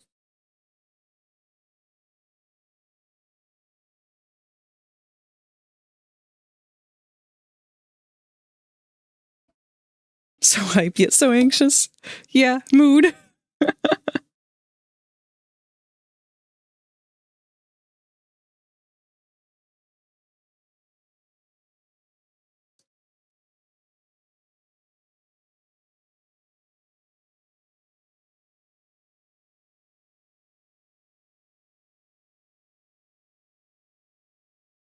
It's a little bit of a clusterfuck in here.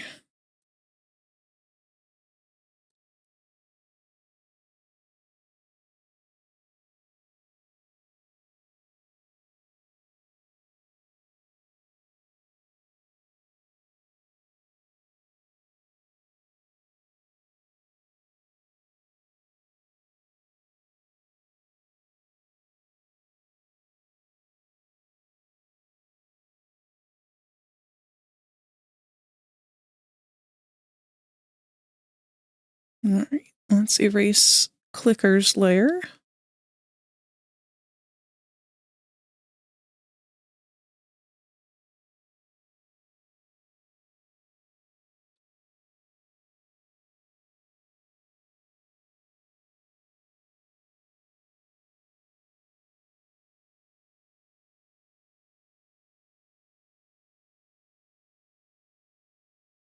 Game is so amazing. The ending is such a heart tugger or tearjerker because it's 20 hours of different things that you can do. Oh, wow.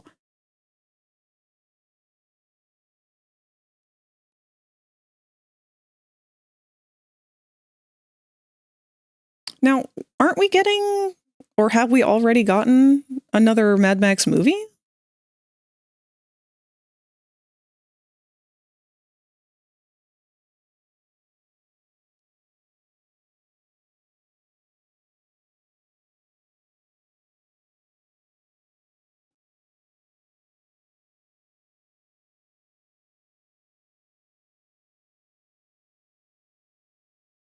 Played it from the beginning to end over 10 times. Yes, we do. I need to see it.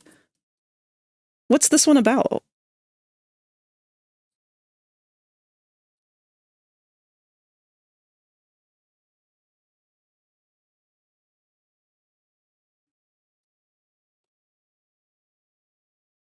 Oh, that is not very clear.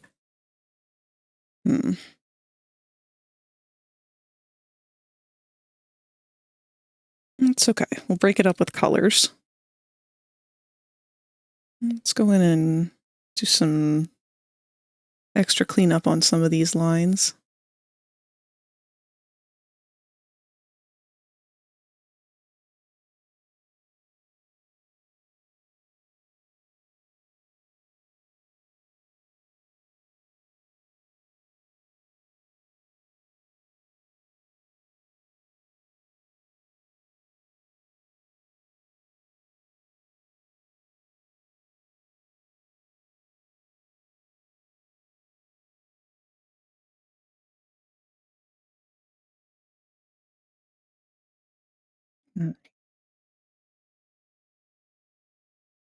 We've got his rest of his shoulder to do back here.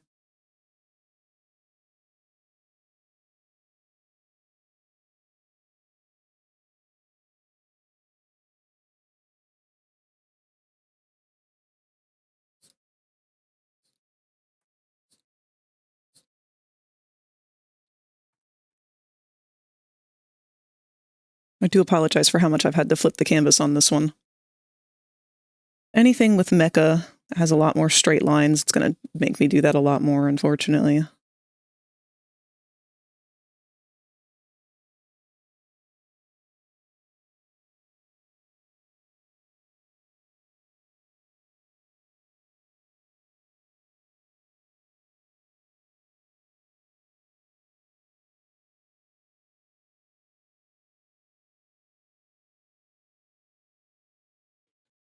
So the newest movie is about Furiosa, the driver of the deadly war rig. If I could just be near that machine and feel its aura would mean the world to me. Well, it is so fucked.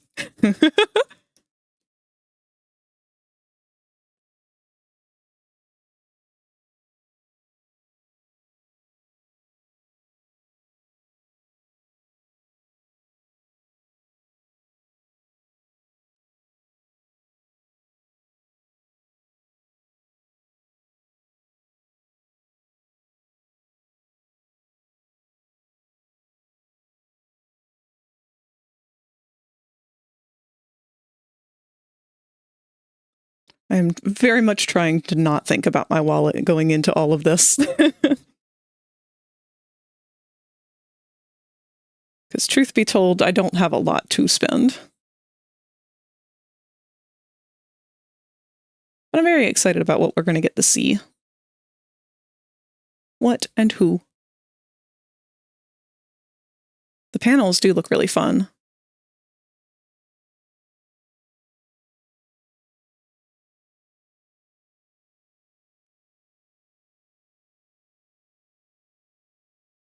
Greg, in other news, guess what? What?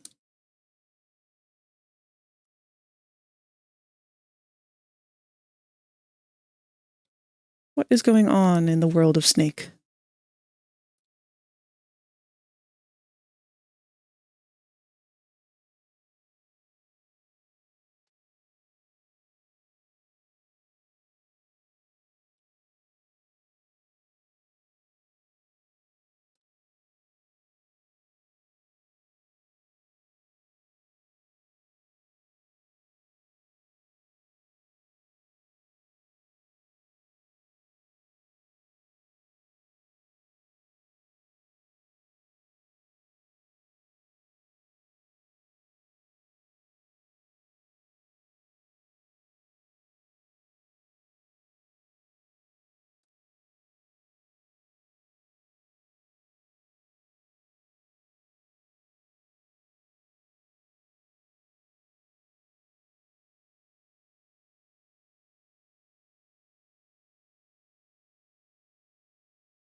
got to meet my actual auntie and my cousin from my mother's side. Oh, shit! That's really cool! Was it like some kind of family get-together or something?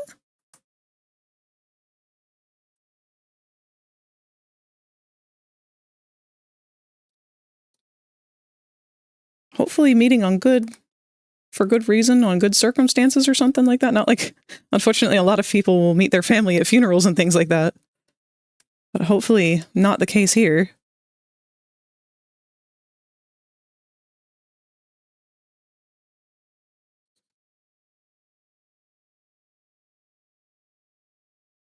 Not going to try and stop myself from getting has-been stuff this time, but something we should probably do is like do a lap through the artist alley or whatever first to see what's there before getting stuff. I say that every time.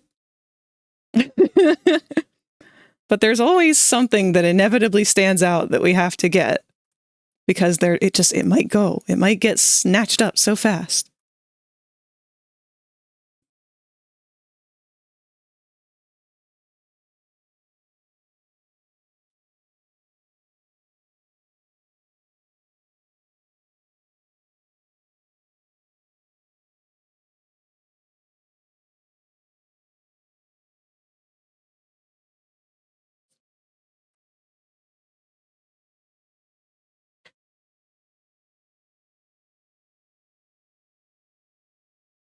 We've been planning this for a while, but we had lunch, and my fucking god, the barbecue at this outdoor restaurant was fucking amazing.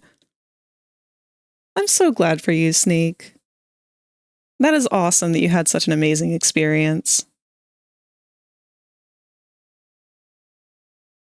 If there's something that EU-y catching, then sure. Eye-catching.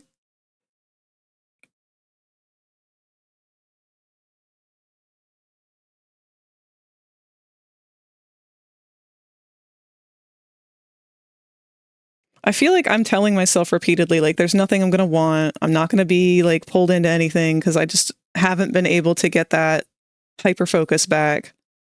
And then I know I'm probably going to get there and something's going to stand out to me immediately and it's going to be like, I have to have it.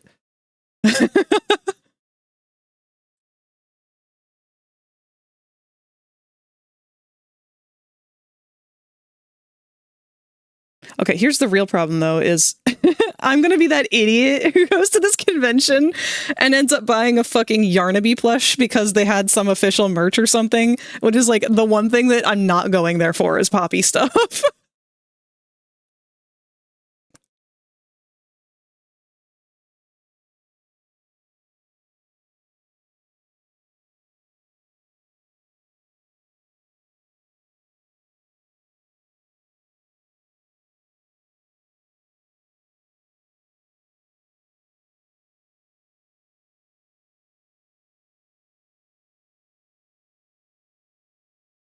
Who cares, though? If they have Poppy stuff and you want it. That's true. I always feel like it's funny that I end up being that person at every con. Because last TF con that I ended up going to, the very last TF con I ever went to, I went and ended up buying, like, very, very few actual Transformers, but I did end up coming home with a Sonic figure from the fucking Dark Knight, the one where he's got the sword. It's like, of all things that I was supposed to get, this was not one of them.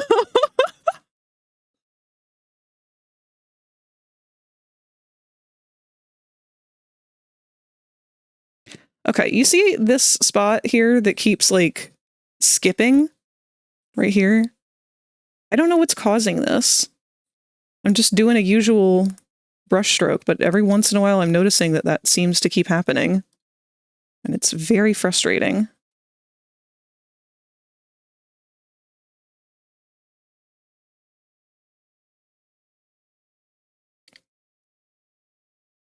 Just trying to figure out, like, is my Italian bag big? Ita bag big enough? I don't want to have to carry my other bag. That's a good point. I guess we should just plan accordingly if we're going to do a bunch of shopping. Like, day one, definitely have backpacks with us or something. but it's both of us, so I'm not going to let you be a straggler. If you buy something big, I will walk with you back to the hotel room with it. Because like I said, it's not like we're cosplaying or anything. I don't have any reason to have to be like out on the floor or anything.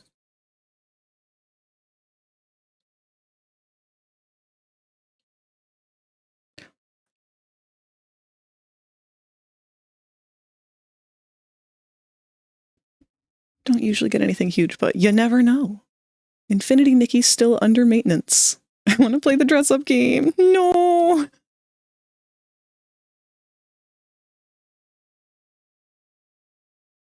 There's a dress-up game on Roblox that I've been meaning to try out. I've been watching other people play it every once in a while. I think it's called Dress to Impress. And it's apparently just like a goofy dress-up game where you get a prompt like favorite anime characters, and then you try and make these fashionistas look like Naruto and shit. It looked fun. Big problem with all those Roblox games, though, is that a lot of them are just pay to play. And I ain't gonna pay a cent for that fucking game.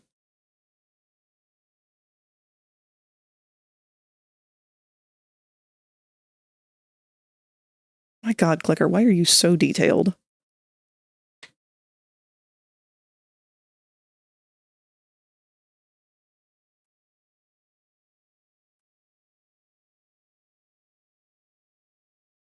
I've really spoiled myself in not having to draw this man in so long.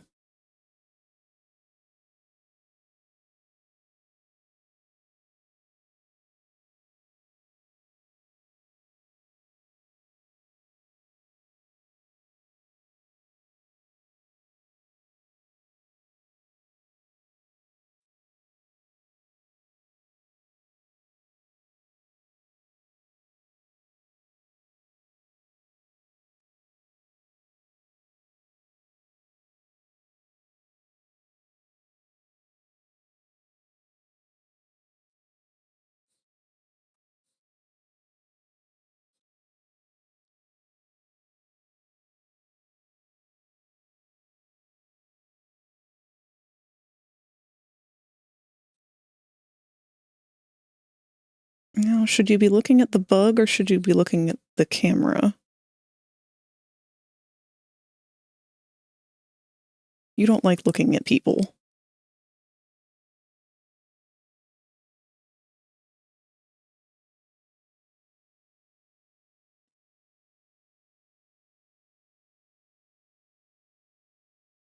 What? Oh, Brigadier Wolf can now hatch from their egg. thank you for the follow, Brigadier Wolf. I think I said that right.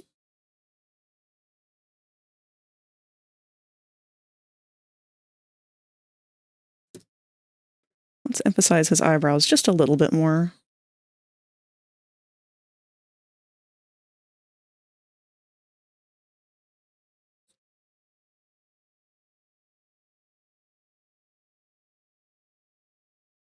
Oh shit, I almost forgot his fucking nostrils.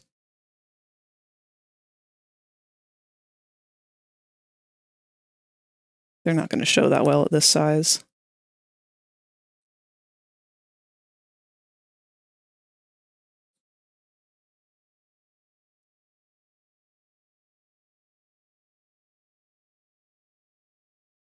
Interesting art, thank you. I'm currently just working on the last of my about buttons for my channel. This one is for the facts, which if you are on desktop and you scroll below the video a little bit, you can see the other ones, but this one's just kind of not been finished for a while. So I'm finally getting around to it.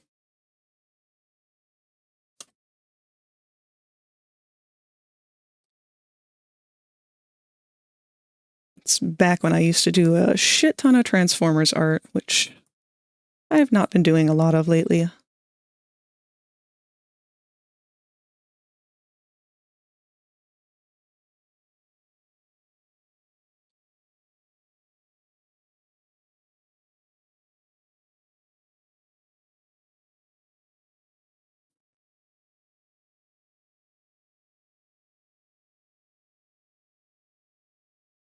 It kind of has like a 1,000-yard stare. Don't like that.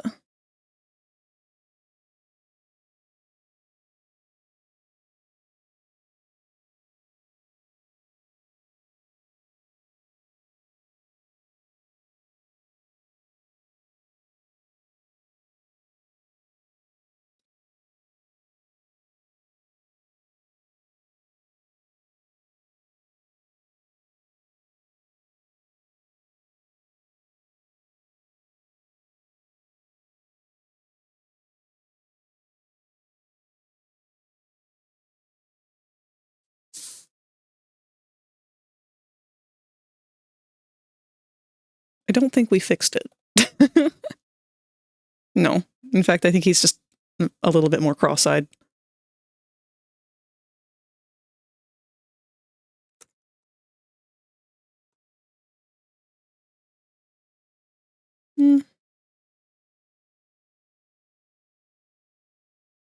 It's fine. It's fine. We just won't worry about it.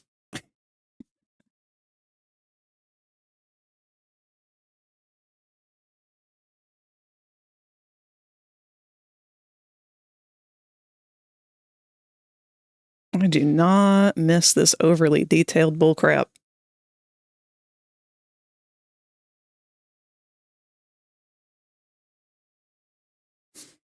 Let's soften up this edge just a little bit more.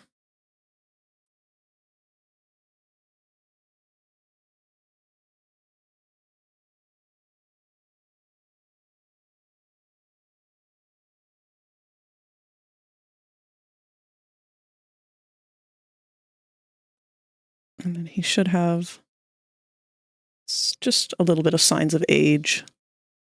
Is he an old man?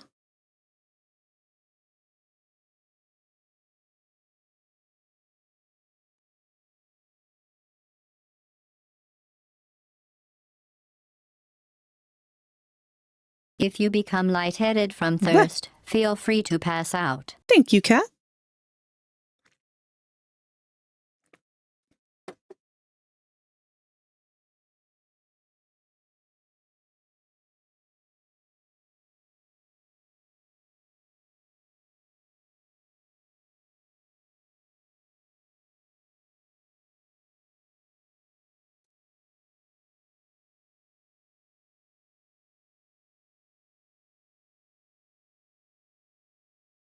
This textured brush doesn't do me any favors sometimes.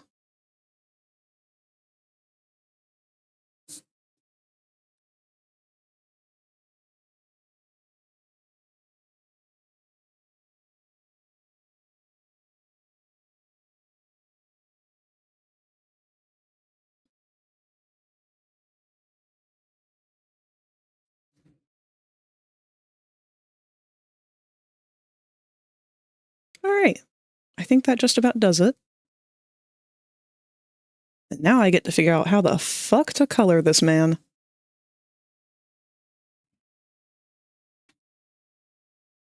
Let's go find his old reference sheet.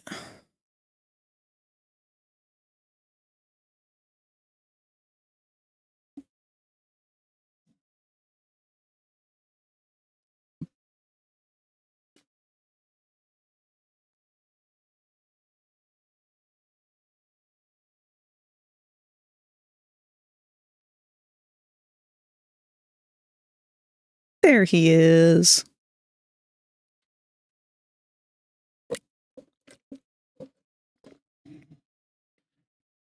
He's definitely a much deeper blue than I remember.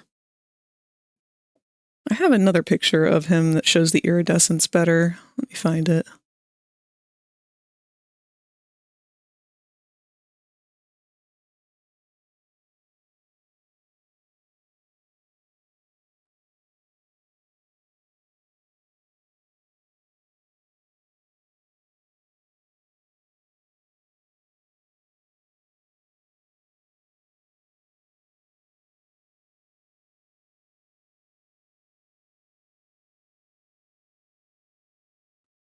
Oh yeah, this is much better. This is probably the most recent art that I had done of him. And the worst part is it's probably very similar to the one that I just did. Oh well. I know the colors on this one are more accurate to what I like. Oh, let me go ahead and close these other pieces that I'm not going to be working on for now.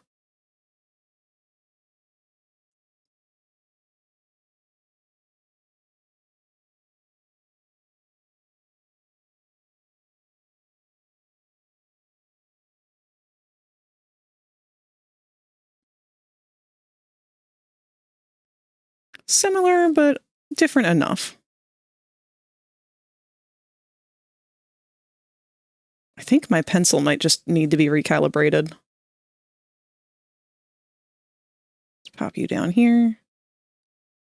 Set you to our selection source. Hey,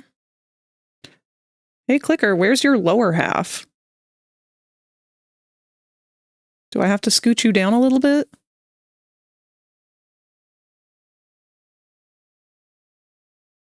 Sure looks like it, bud.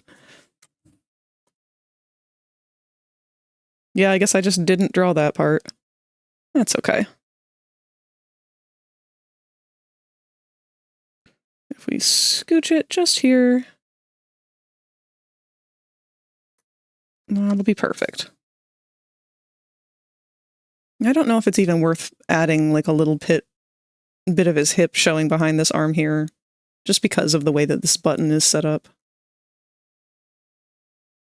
Oh, I'm sorry, I didn't realize that that was behind Popple. Let me put that up there.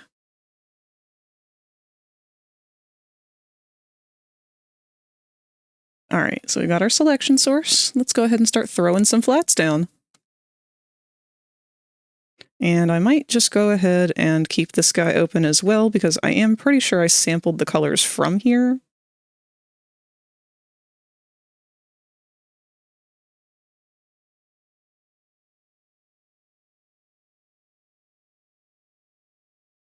Yeah, I definitely did. I just did a much better job at coloring.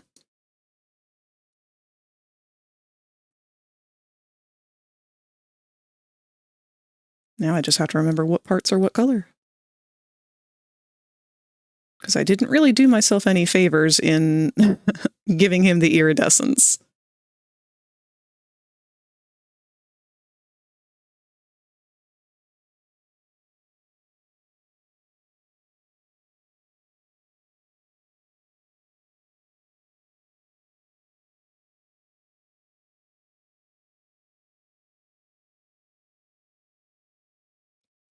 I think I'm just going to also play around with some of his colors.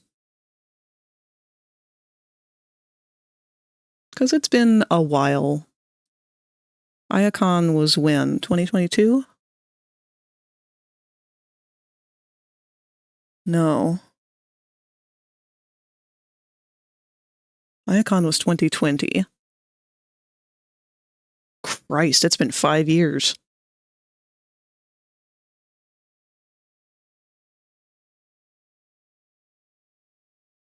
I'll think about that another time.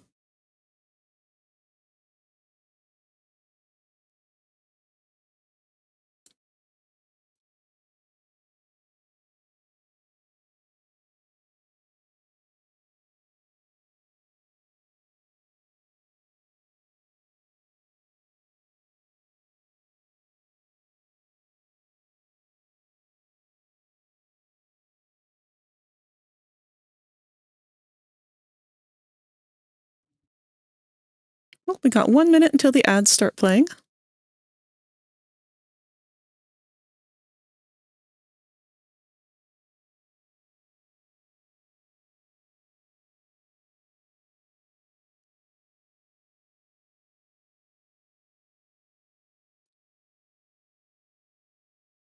Clicker buddy, all of this black in one spot is really not doing anything to help you.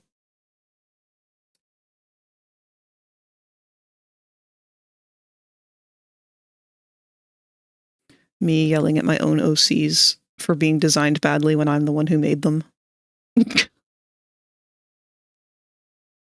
You did have pointed plates on your belly. When did I change that? Oh well. Now you don't.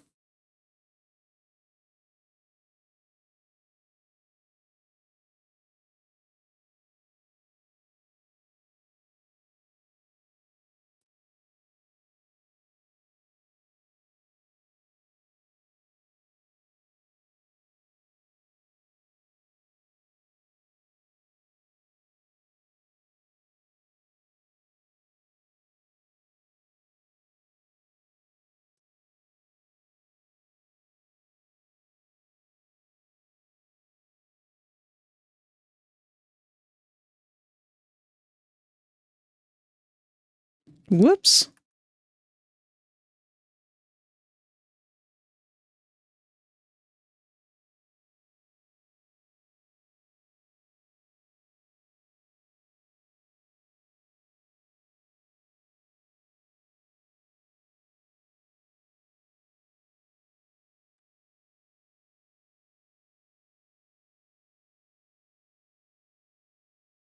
There go our ads.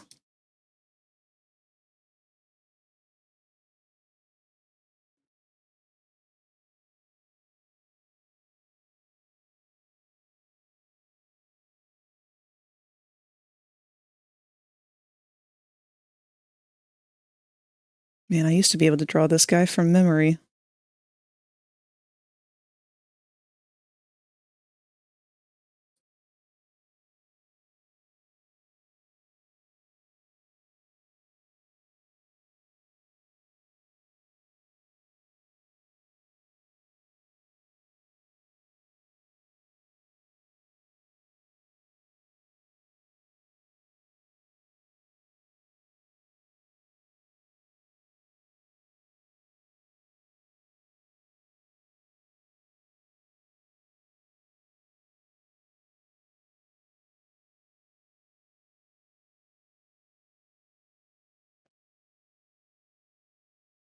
I was scrolling through, and your art is cool. You're doing Transformers or just general robots?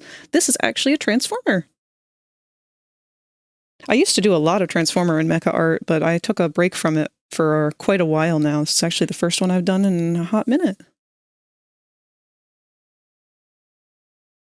I was very aggressively reminded of how much longer it takes compared to a lot of the easier stuff I've been drawing lately. But this is an original character of mine, probably one of my older characters at this point. His name is Clicker.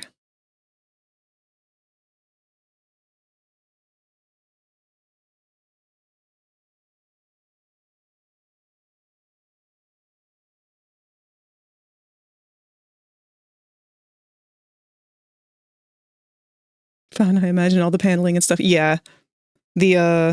The paneling and extra details of everything having a sharp edge really tacks on a lot of extra time. I definitely flubbed this part up a little bit, but no one has to know. In fact, I can make it canon now that he looks like this, because he's my character.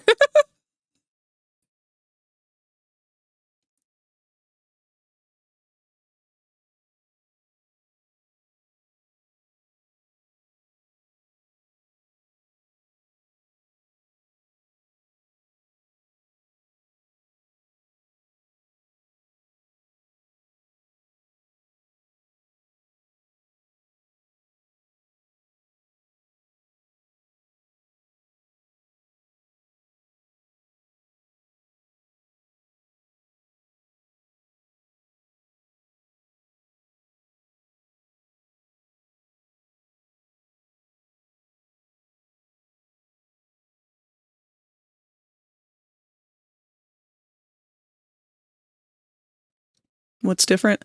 I messed up a small part on the arm. So his old reference, his plates are layered a very specific way. And that mattered back when I actually gave a shit about like how he would transform and how parts on him would move. But this is just a little banner. So it's not gonna matter.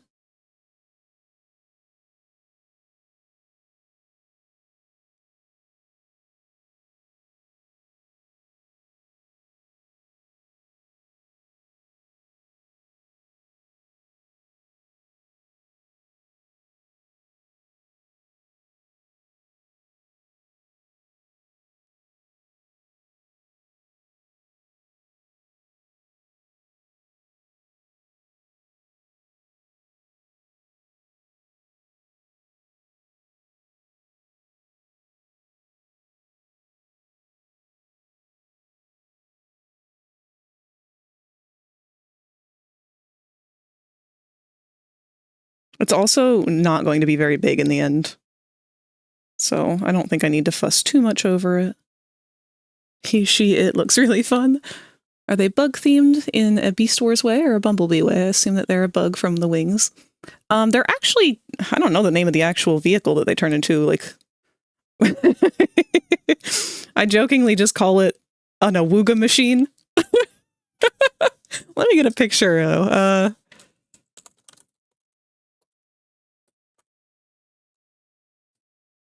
I used to have the name written down of what he turns into.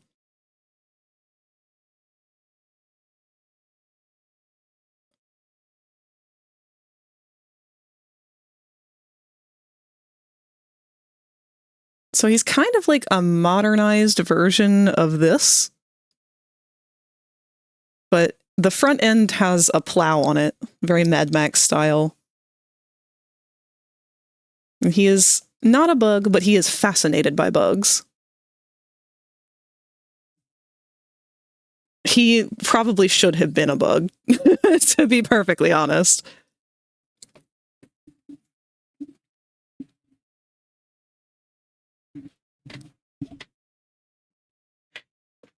He's just an old fart. One who was made before the war began and was rapidly re-equipped to try and be a part of it.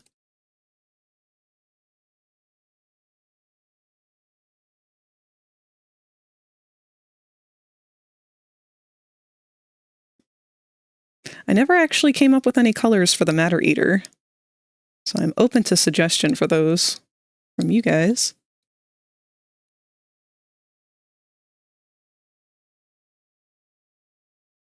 Oops. I want a color sample from this one for his eyes, just because I like that more of a purpley red. And we'll touch back on that. Actually, we'll make it brighter.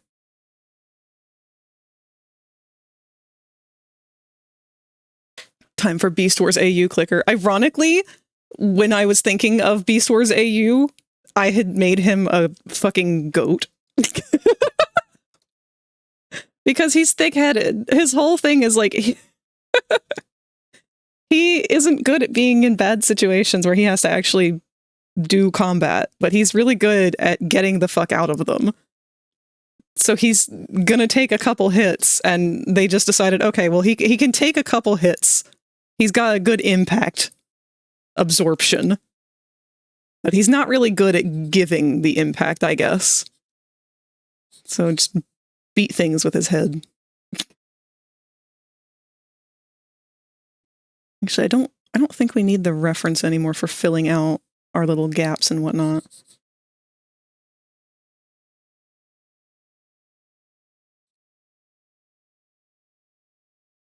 Transformers is such a fun franchise and concept. I got watched more than Prime and Beast Wars. I actually grew up on Transformers Animated.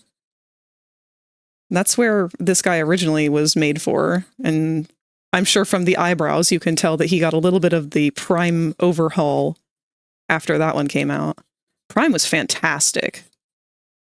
That one really set the bar high. I actually haven't kept up with a lot of the modern versions of the show, like Earthspark and all that. I did see Transformers 1, though, and that shit was so good. I was very happy with that movie. It was nice to have it take a new, fresh direction.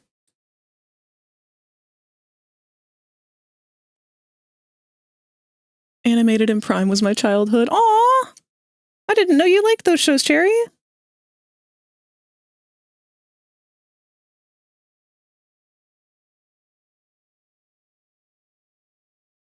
See, Animated was the art style that I lived for. Derek Wyatt was my hero.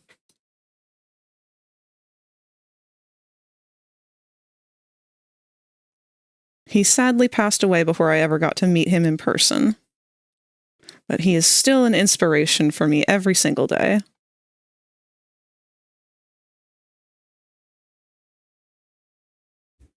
I was slightly too young for Animated, but I was old enough to watch Prime premiere on the Hub. Granted, that channel was a funny name now. The hub was a fever dream, I swear to God.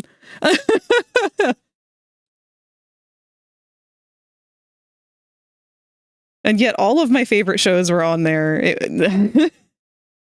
But it didn't make any sense. I'm glad it existed for when it did. But I feel like I couldn't tell people about the hub and what we experienced with it and have them believe me. I think they played both of them a ton back on the hub. Watch most shows on that channel. Yeah, same. Did y'all ever watch Dan Versus? That show was unreasonably funny.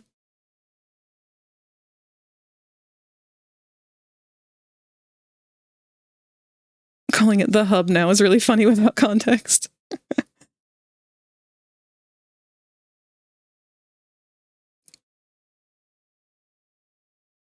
What the fuck was the hub? It was Hasbro's attempt at running a broadcasting channel.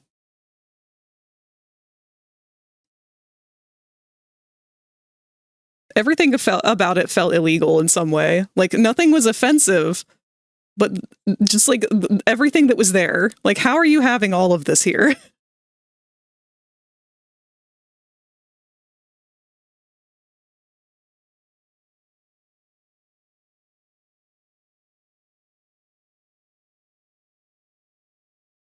All right, looks like we got all these little bits and pieces.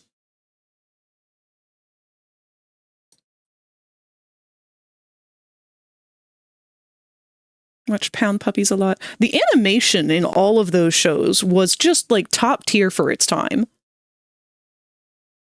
At least for like budgeted kids shows. I think it also was just because of the popularity of like Toon Boom rigs, 2D rigs, all that stuff was like really, really starting to revolutionize at that point. My Little Pony single-handedly did a lot to overhaul it.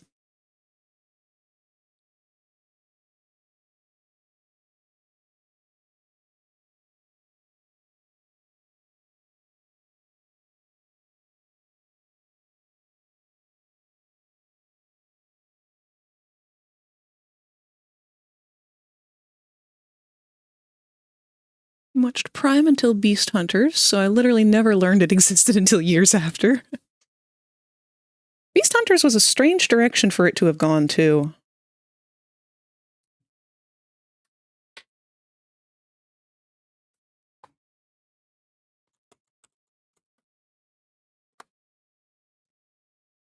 Let's see.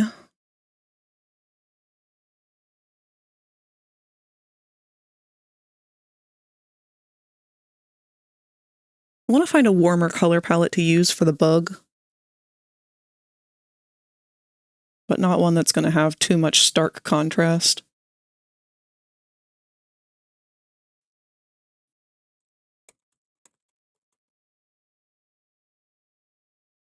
Maybe I should color sample right off of a photo of a centipede.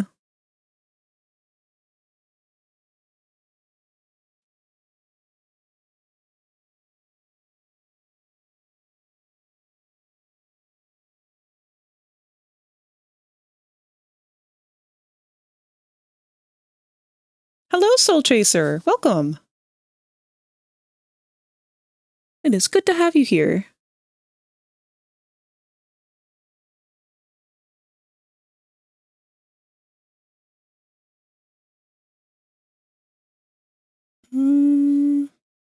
Are any of you guys sensitive to imagery of bugs? I don't want to, like, flashbang someone with an actual picture of a bug.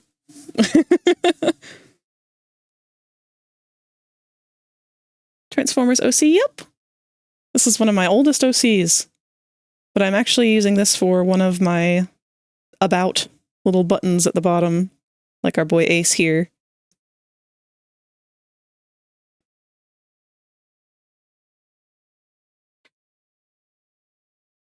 Like bugs, only can't hold them. Valid.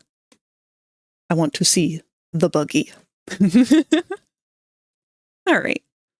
Well, as long as you guys are cool with it, I'm going to go ahead and just randomly pick a picture of a centipede and start stealing color samples off of it. We'll figure the rest out after. This one's got some pretty cool colors on it.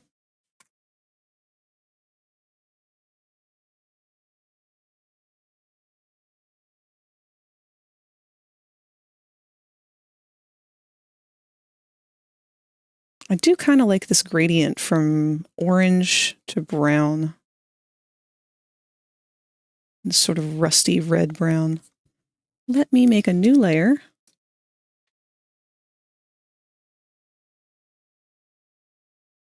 And just start blopping down some color samples.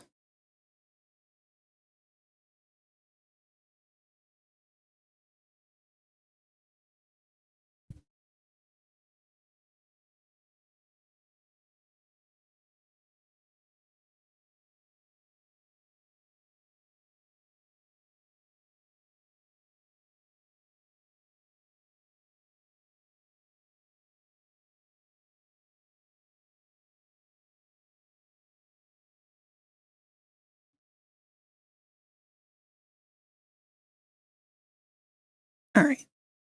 We'll use these for now and then adjust accordingly because this is definitely going to be overpowering.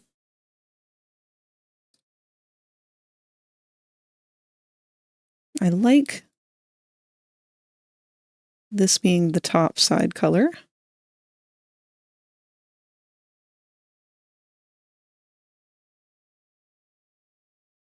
Oops. And then we have our underbelly being this sort of lighter shade.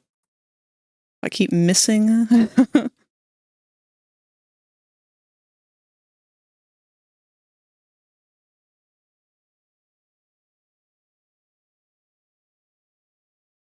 Now, looks like all the yellow, or all the legs are just about yellow.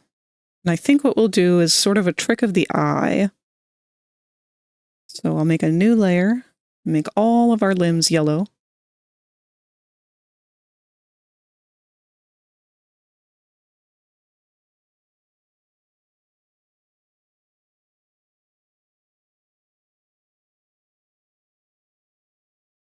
And then we've got our nice bright red.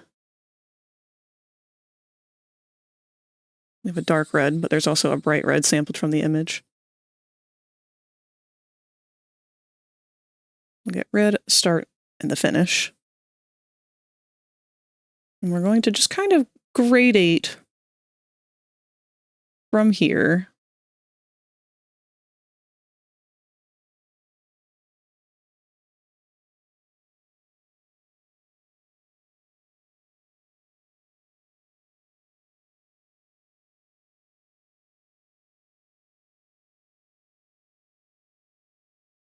Not too bad. I'd like to bring that same kind of gradient into the brown itself too. But I'm going to use the airbrush for that, I think. I'm just going to do like an overlay. So clip that to our brown.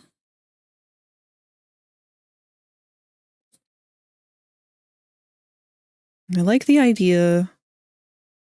It starts kind of redder at the head, but it's darker.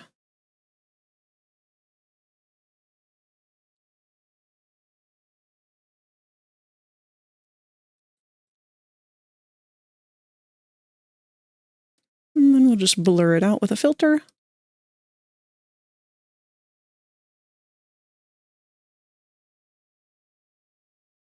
Going to airbrush it away a little bit.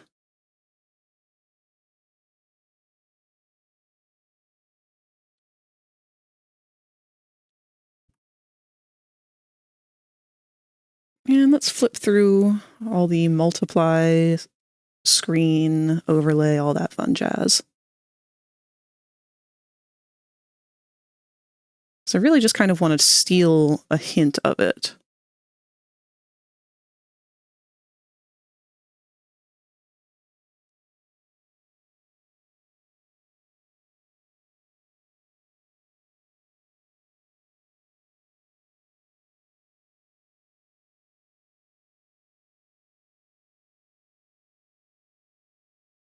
If the colors are overpowering, have him use it as a flashbang, like, whoa, bug be upon ye. Hello, Spooka! Got off VRC to watch the tail end of stream. Thank you for joining us. Oh shit, we are getting pretty close to the end here. So we're at the 5-hour, 22-minute mark, so we've got a little over half an hour left.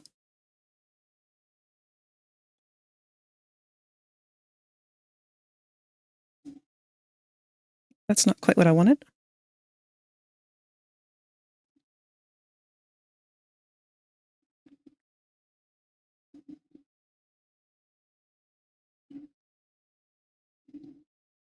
Nope, not that one.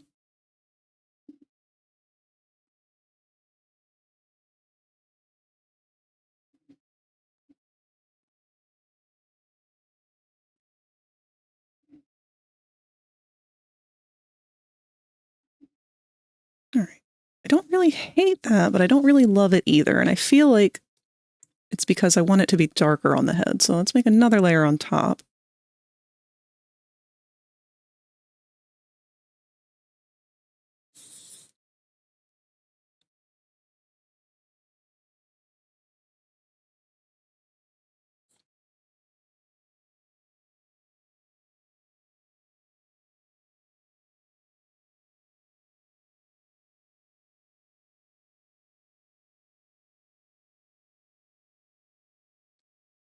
Again, mostly just kind of trying to trick the eye into thinking that there's more going on here than there is.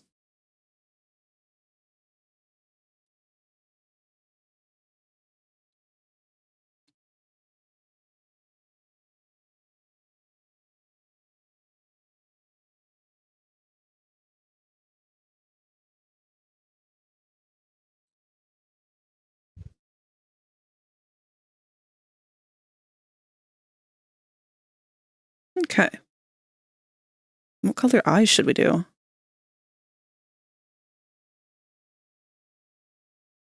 What color eyes do centipedes have? Oh, dang, you got mad ability. Can't handle streaming over 3 hours most of the time. Yeah, I've been thinking about cutting it back some. I try and get in 6 a day with the Tuesday through Thursday schedule, mostly because I do a lot of art. Wednesdays, I do the gaming stuff, so that's a little easier. It's not as taxing in terms of like focus, but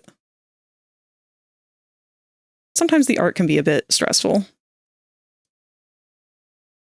Mostly just on the days that I'm like having a hard time getting a concept across. Like if the sketch isn't working out right or the rendering just isn't happening the way that I want, those are rough. But then on the bright side, there's the polar opposite of the days where everything's going perfectly. And then I don't want to stop streaming, even after 6 hours. But I have to remind myself I do have to eat at some point. It looks like centipedes usually have black eyes, but I feel like that's going to disappear if we do that.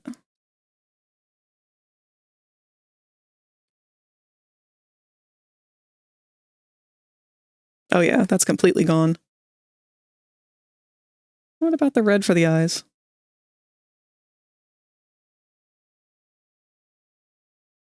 We could maybe make that work. I'm a little bit worried that it's going to get lost. Because that's the actual color of our background.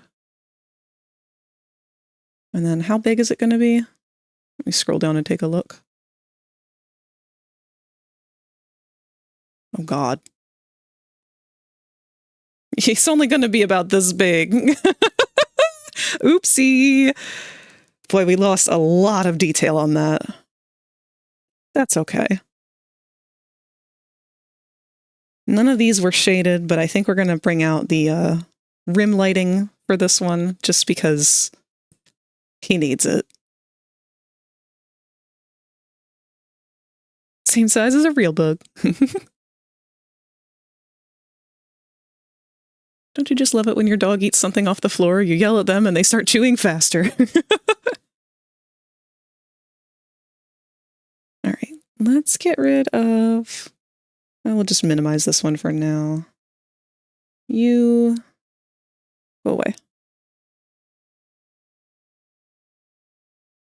We're going to borrow some of the techniques that I used in this picture, I think, to try and highlight the parts that we want without having to actually shade anything. Part of it's just because he's so dark to begin with, where let's go ahead and brighten, just clicker up first. Oops. No, that's not what I wanted. Hello? Hold on. What the hell did I just do then?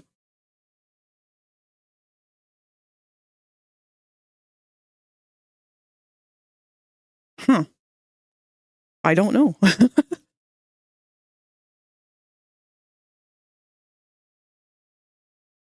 Okay. Well, back to doing what I was trying to do.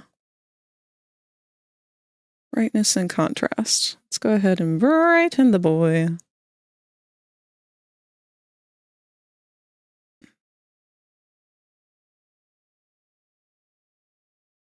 You know what? I don't think that's going to work. Because his shades of gray and blue are all so similar. Let's do an overlay instead. Let's get a really pale blue. Oops. Reason I'm doing this so zoomed out is so I can see it at a distance.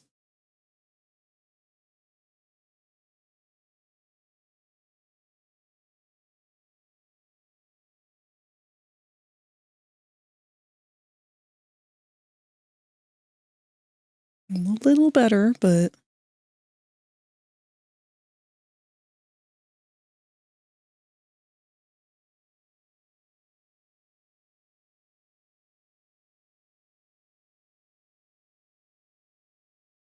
All right, let's try and work with it at that. That's about 10% brighter than it was.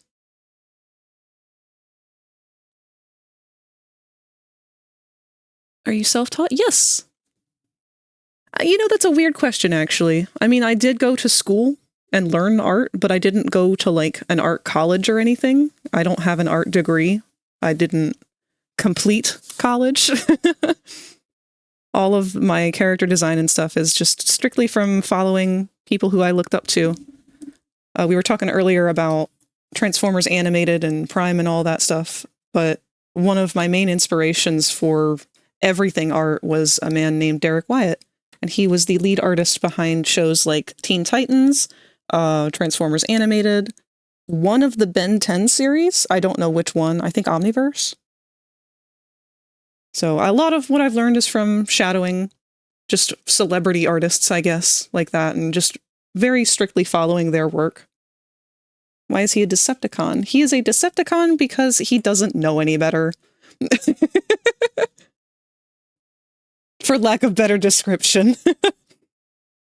No, he very much believes in the traditional cause, I guess. He was around before the war started, so he kind of still has an idea of what things were like under form over function rule. And given his obsession with bugs and whatnot, just didn't really work over so well the fact that they were like, nope, you can't do bug things.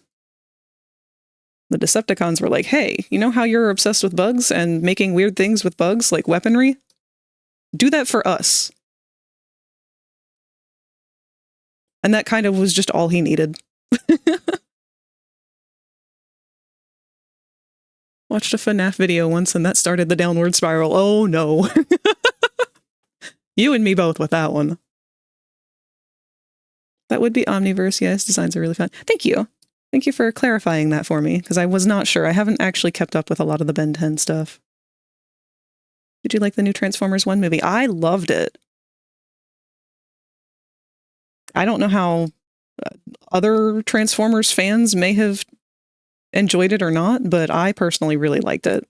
The only thing I didn't like about it was it felt very odd to have Megatron, or whatever his name was prior, to have him be the good one, and then have Optimus being the one that was like the rule breaker constantly.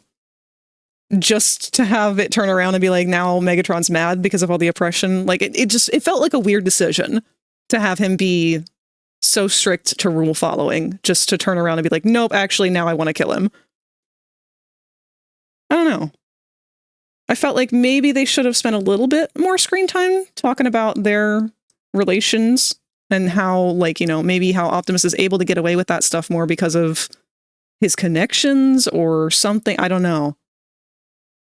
Because in older stories, Megatron was the rebellious one.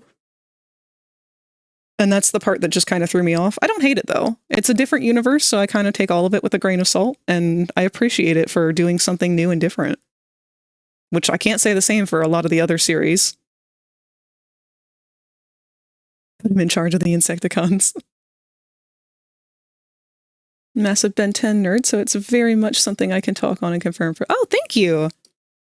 I really wanted to get into Ben 10. And I don't know why I didn't, because I loved the designs. I loved all the aliens, even before Wyatt was on board with all of it.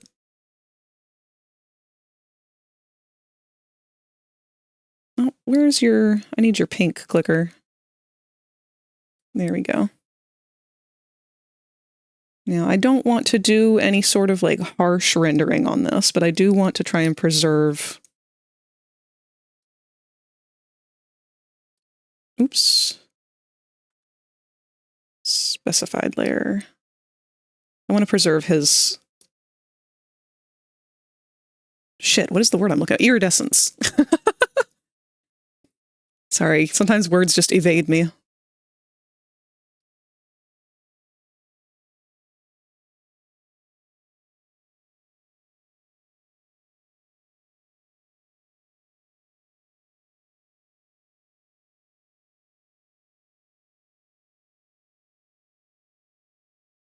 That's a bit intense, honestly. Hmm.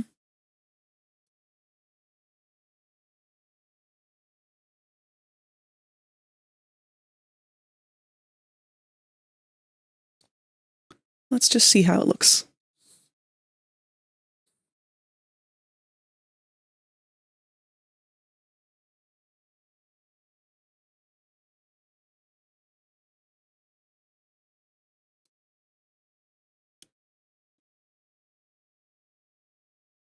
I think it makes sense that Megatron is very strict as someone who doesn't allow things to slide, so when something breaks his rules, I can see him reacting much more strongly like he did. That does make sense, actually.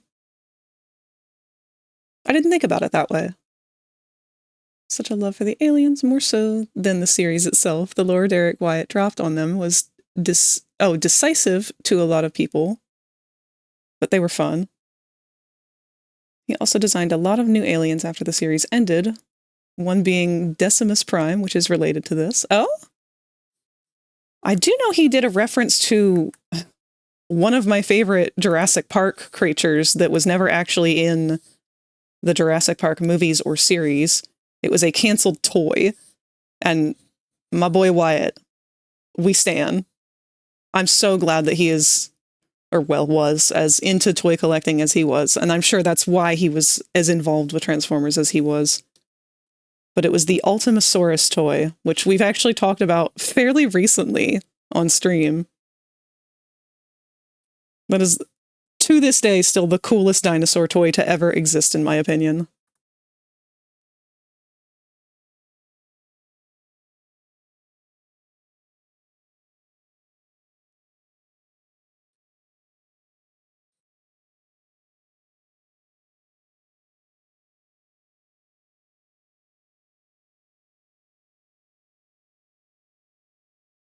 Megatron D16 also held Prime, I'm forgetting his name, in a massively high regard, so following his rules would be pretty important to him. That is also true. I think, honestly, I really would have liked it better as a series, but I know Hasbro would have fucked it up. So I think that the only way that we could have gotten Transformers 1 really was... Oh, we got a big stretch! Thank you, Cat! Big stretch! There we are. That was well needed.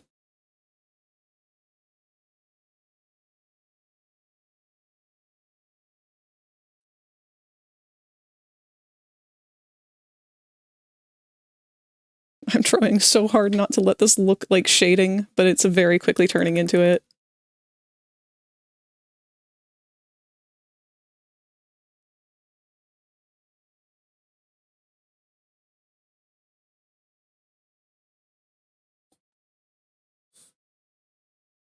We're just going to have to keep it to an absolute minimum.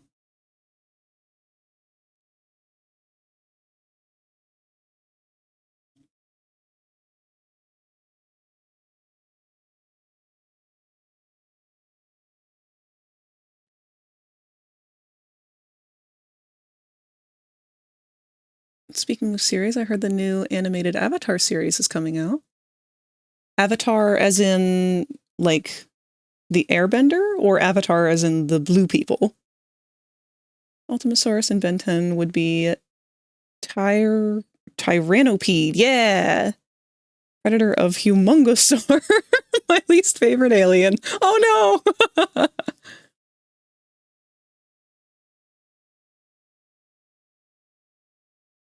Listen, I'm just glad that Ultimasaur got any modern day acknowledgement of his existence, because he has been buried so far under the rug by Jurassic Park at this point. They just don't want to admit that he ever existed.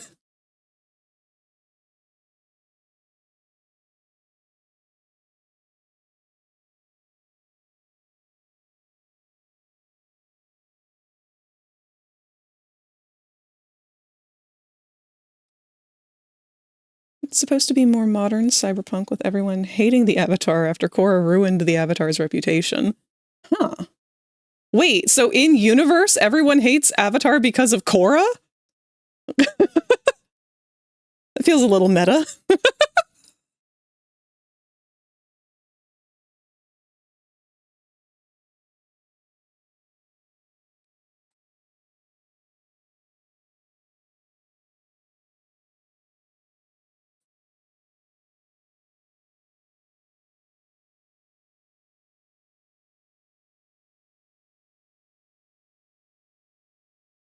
Humongosaur, just a big dinosaur man. He's boring, and I don't understand why he's a fan favorite because... Oh, besides the fact that Ben wants to pick him because big and strong, like every time he opens up the watch. Let me look up Humongosaur, because that name sounds familiar.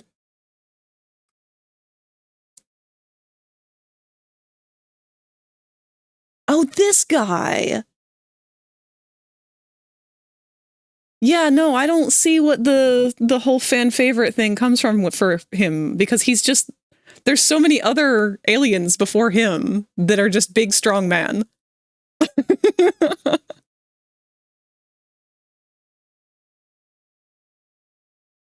What was the one, he could, like, turn into a ball? He didn't have a head. It was like, his torso was his head.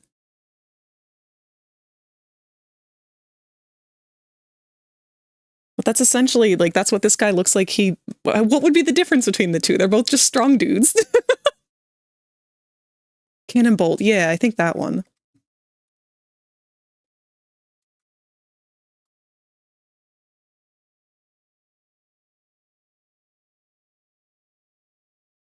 Him and Astrodactyl share the same home world, and Astrodactyl is, like, so much cooler, although a little weird since he wears a natural jetpack. God. That's probably going to end up being one of my next hyperfocuses, to be honest.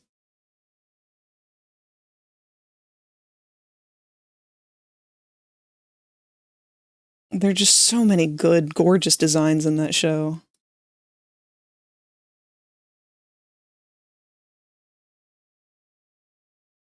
Just saw in your server the Creatures of Scenaria art. How often do you play? I'd love to catch a stream of that sometime. I play that pretty much daily because it's the only thing that I play on Roblox.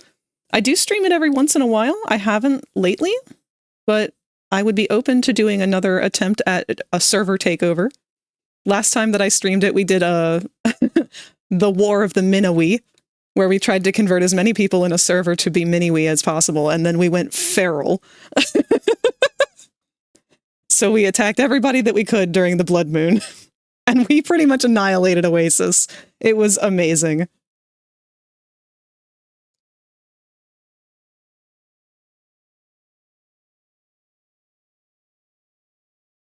The scree, yeah, it was a never-ending Miniwi battle cry.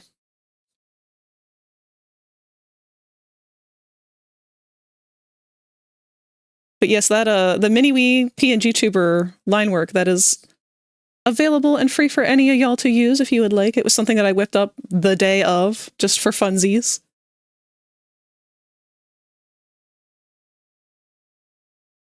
Let's put a little bit of a darker shade up top here just to tie that in.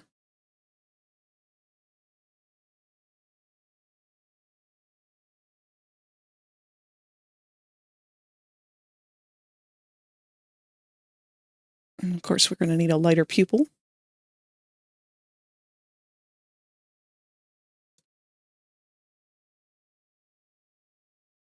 Put that below the shading.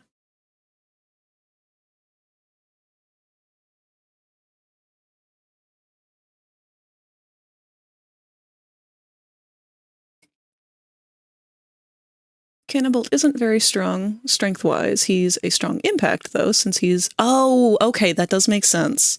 The shell's extremely strong, and his spinning is devastating. Closer to forearms, and even then forearms is more interesting, especially since we saw his culture more with the Tetramand. That's right, we did get to see some of the... That was in the original Ben 10, wasn't it? Where we got to see some of, like, his native planet and other members of his species and whatnot. I'm going to go ahead and color the line work to be the same color as the pupils themselves, just to blend that in better.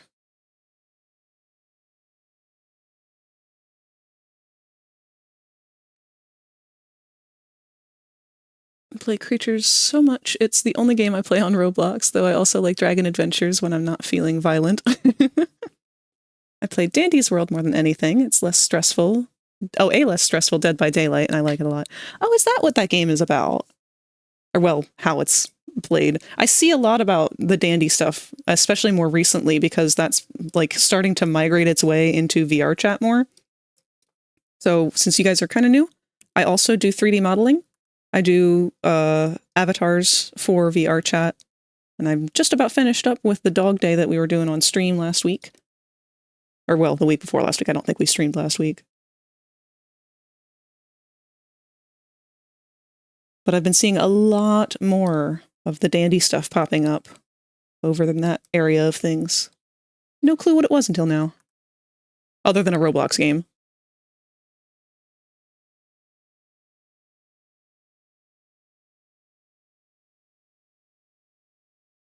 In original Ben 10, we only saw Tiny the Tetramand, but in Omniverse we met more with Princess Luna and learned about their marriage rituals. Ooh! The first 3 series didn't really explore the aliens' worlds much, but Omniverse did a lot. Okay, so, alright, here's the big question then. Would it be better to watch through the original series first and then watch Omniverse? Or would it be an acceptable way of consuming the show to just watch Omniverse? I feel like you kind of end up missing out on a lot of stuff just because I know there was so much that was revealed along the way with the original.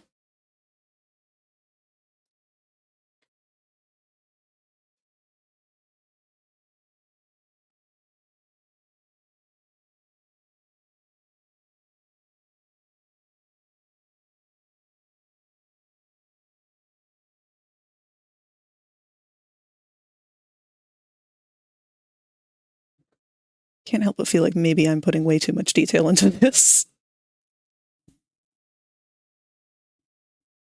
And the worst part is he completely disappears on this background, but the bug does not.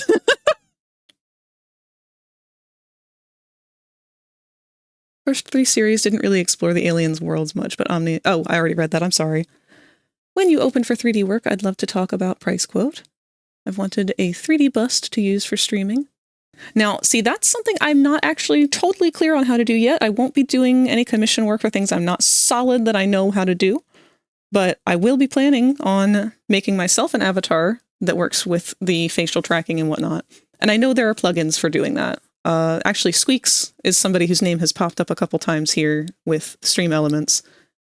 He already knows how to do all of that conversion and whatnot, and he has been willing to teach me whenever I'm able to sit down with a model of my own and actually get around to doing it.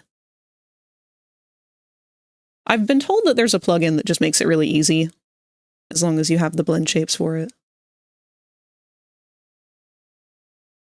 Omniverse brings back a lot of OG series stuff. UAF forgot and has a lot of flashbacks to OG. Best thing would be watch the entire thing in order, but best case, you can just skip UAF. UAF being the fandom term for Alien Force and Ultimate Alien combined. I see. Thank you, because I've been wanting to try and actually watch Ben 10, like, properly. I'm really feeling like our centipede friend might be a little too bright. Let's merge some of these layers real quick.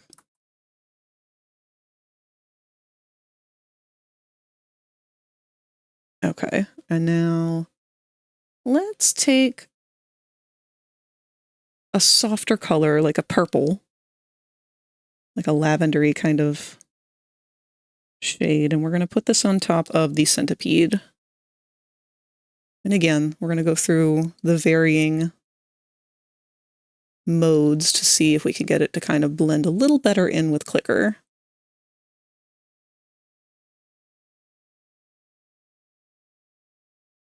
It's really the red that's a little too intense. That's not the worst. It certainly softens it some.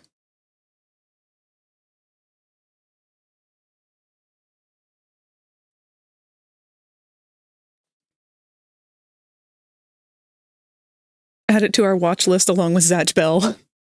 I already started Zatch Bell.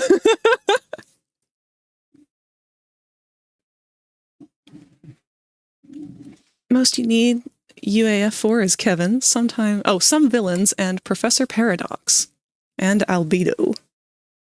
That one's going to throw me off because that's a term that I only know from Unity. Without me? Okay, I'm not very far in, though. I only just got to Parco Fagore's episode.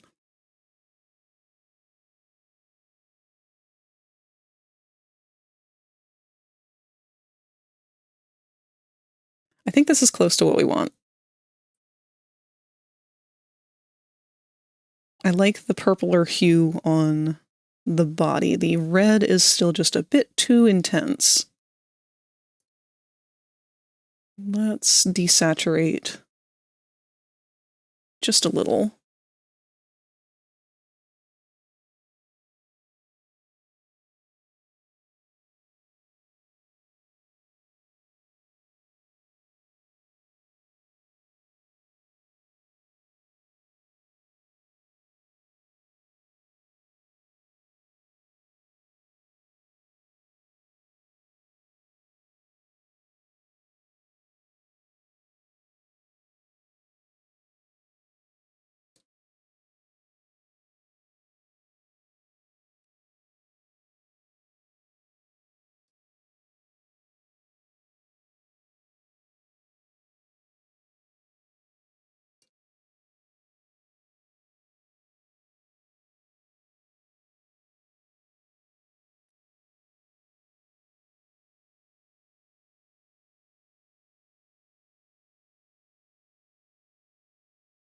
Let's go ahead and, before we settle with that, give our bug some proper eyeballs.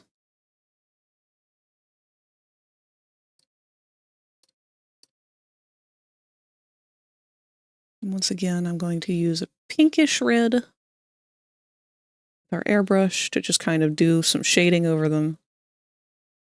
Create that false shadow. It might be a little bit too oversaturated, actually.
All right. At least that tells us where the eyes are now.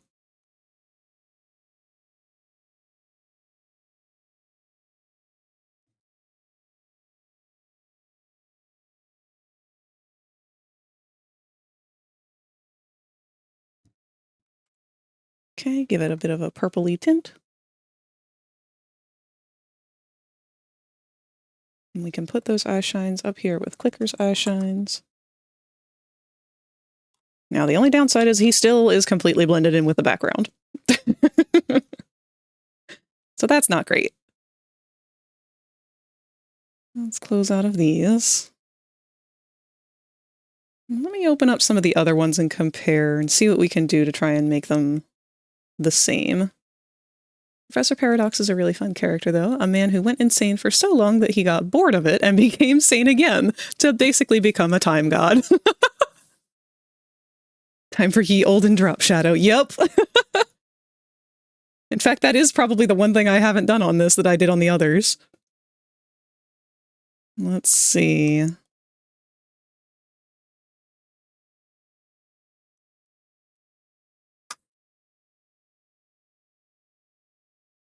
Yep.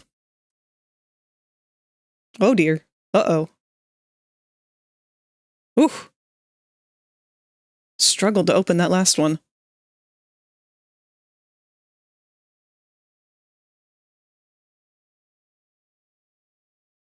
All right, well, with that in mind, let's very easily do what we need to do for that. We will just flatten this image, copy, undo the flattening, paste, move it down just a little bit. And actually, we might have to mess around with that some. Create a new layer, clip it, overlay a color. I don't know if we want to make that darker or not. I don't know what color I used before. Pretty sure it was that one, though. Thank you, baby! Is the Socials critter a hell of a OC? Yes! That is Ace. He is kind of an imp hybrid. I know that they have a couple of those, but he's like a hybrid with the sharky-looking, snaky-looking guys. Kind of like a striker. He's a bass guitarist. Maybe definitely a little bit heavily inspired by David Bowie in terms of hairstyles. Don't worry, for these last 6 minutes, I finally made it to my computer. I've been battling trying to make a hell of a OC, but I can't decide what species. It's hard. There's a lot of good ones to choose from. I've been wanting to make a Baphomet really bad. Getting my cat's claws trimmed tomorrow. Good luck! That is always something that's a little nerve-wracking for those poor kitties. Let's blur this out. And actually, I still have the layers for this.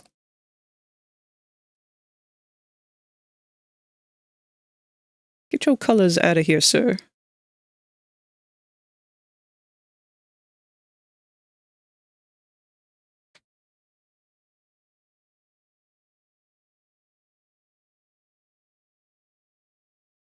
Take it down to about 60, I think is where we had it on the other ones.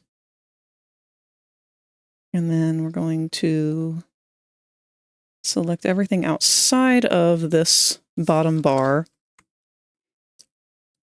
I'll probably end up updating these later down the line. Am I going to keep the shadow on the outside?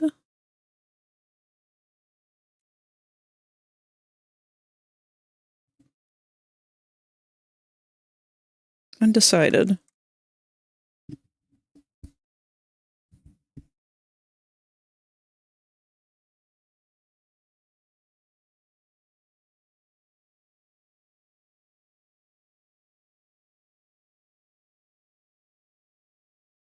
Looks like we cut Ace off pretty much at the bar, so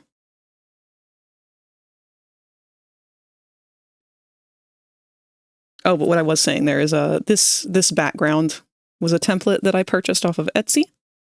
The artist behind it is Sunrise Jelly, which you can see I have the folder named Sunrise Jelly right here.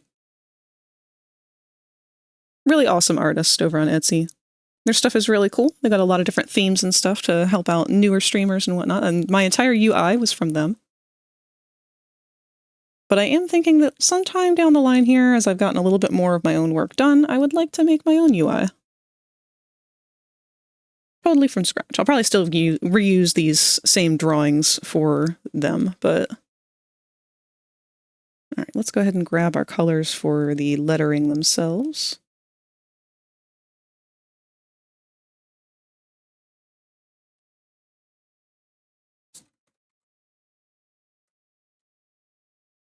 Oh god.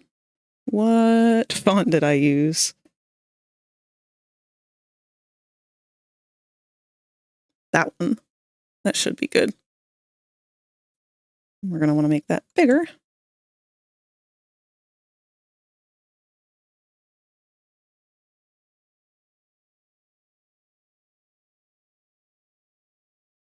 If your kitty lets you, it helps to gently touch their paws when you can. I've been working with my boys for for a long time, and they're to a point where I can massage their paws. Lots of positive affiliation with bean and paw touches, with treats and peace. To be fair, it's taken several months on cats that are already comfortable with me. More skittish cats, likely wild, take even longer to acclimate to toe touches. Some of them just never really adjust to it.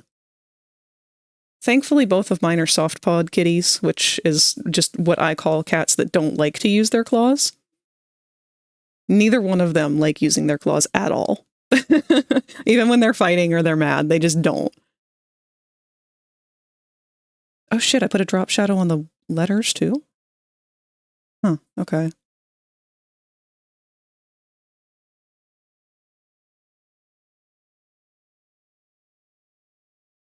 Let's do that.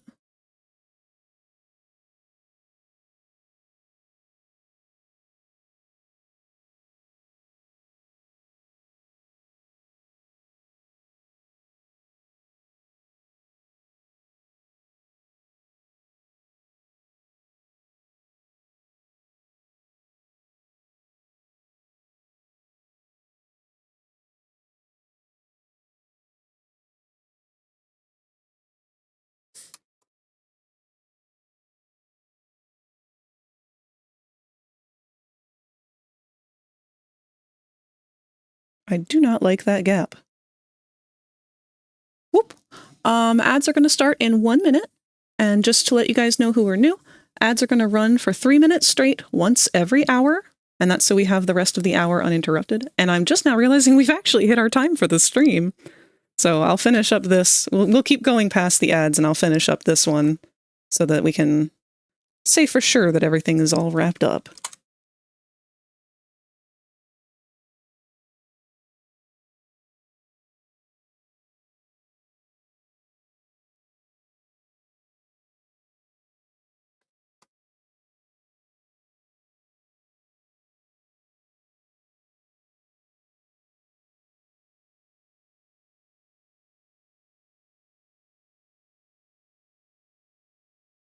The sloth llama guy are very fun looking. Sloth llama guy? Oh no, which one is that?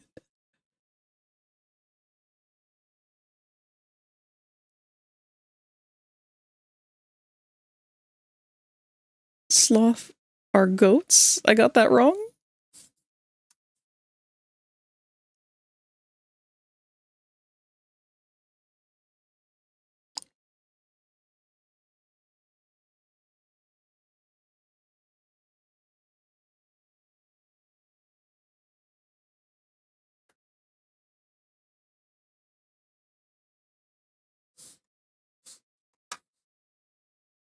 All right, duplicate this.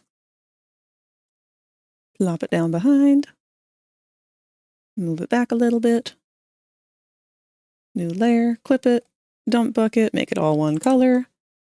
Blur it out. And then drop it down to about 60%. Actually, much lighter than 60 with that. Clicker, I feel like your shadow's still not ideal.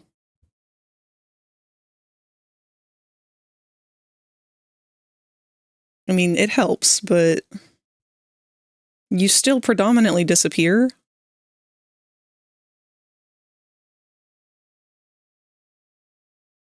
Let's go in with just some very fine lights on the sides. My Sev acts like his claws are superior fingies, constantly hooking things that he wants. Hell of a species of sloth are goats. Oh, okay. I'm sorry. I misunderstood. I completely forgot that we were talking about that. I saw two that looked like llama, so I thought that they were... But looking at other sloths, they are more goats. Yeah. That's, I think, what I was confusing there for the Baphomets. Because I really like the whole cross-species thing. If you look closely at all the background creatures, I'm just going to go in with white for this, and hopefully that won't be too big of an issue. Oops. Make sure we use the selection source so that we can get clean edges on everything. I'm going to use a little bit of a bigger pen.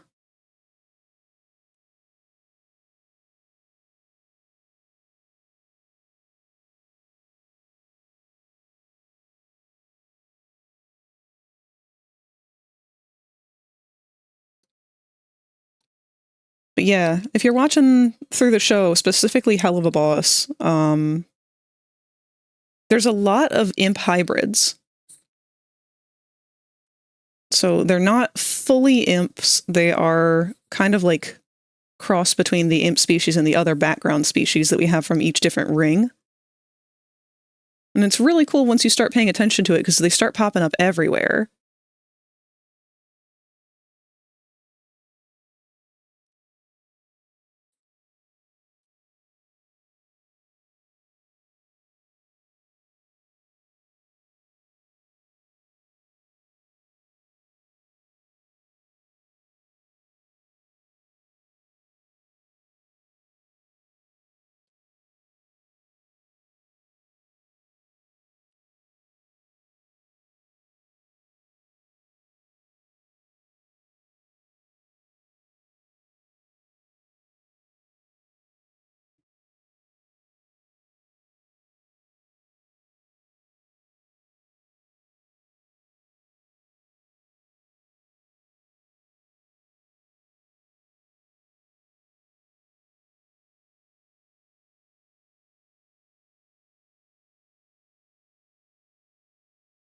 I'm sort of abandoning the selection tool because I think I can get away with not needing it. Famous last words.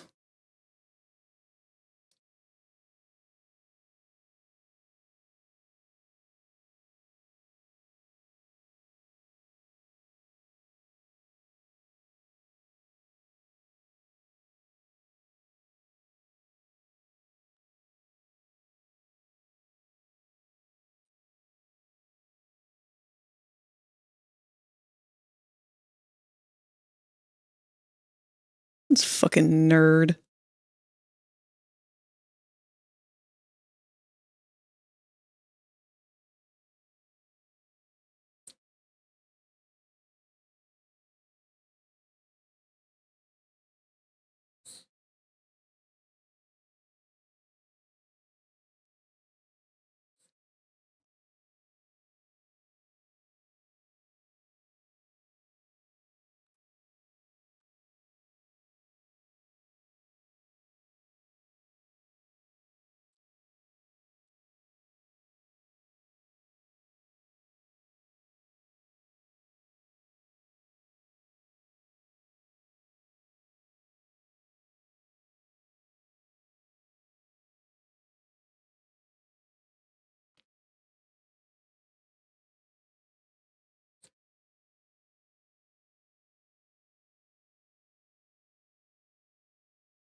I'm not going to shade it, I say, as I do lines on every single part of his body.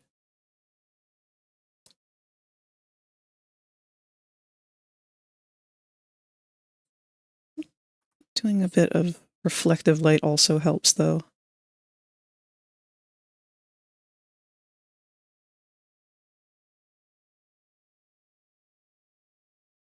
Maybe we can get away with just that. Maybe we don't need to do the whole body. Just enough in these higher contrast areas.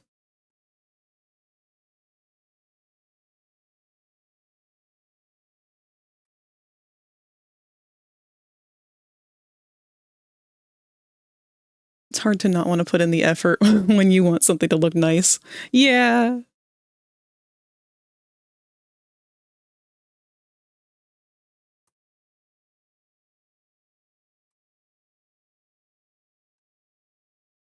It does really pull out what we needed to pull out, though.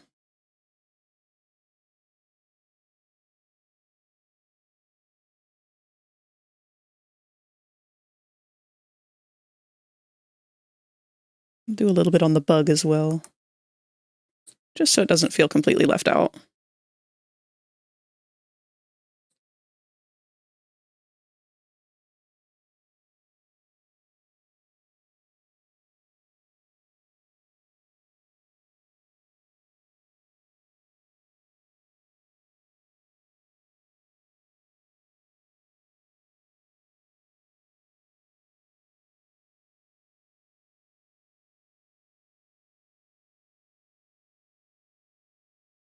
Oh, my hands are shaking again.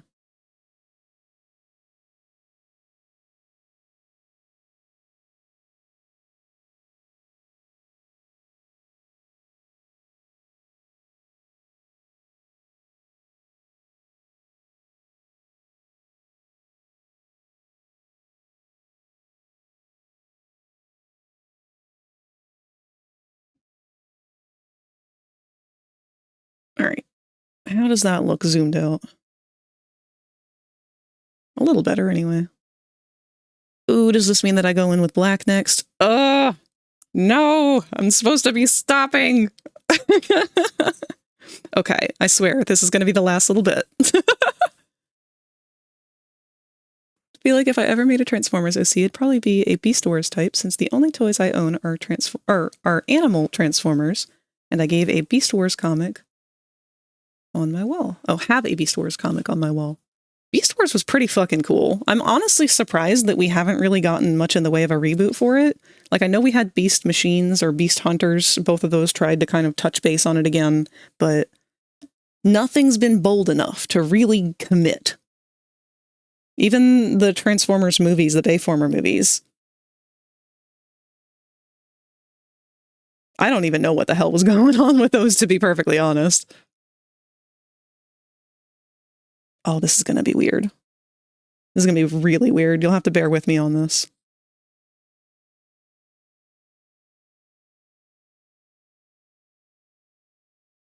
We're going to set this to multiply at 50%, and we're going to just kind of be sloppy about it.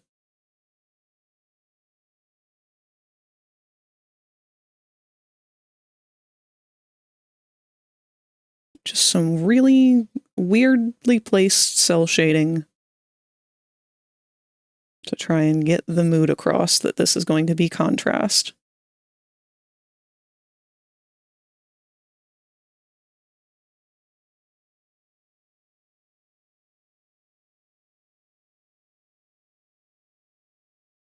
Oh, I wish my pen would stop with this short-circuiting thing it's doing today.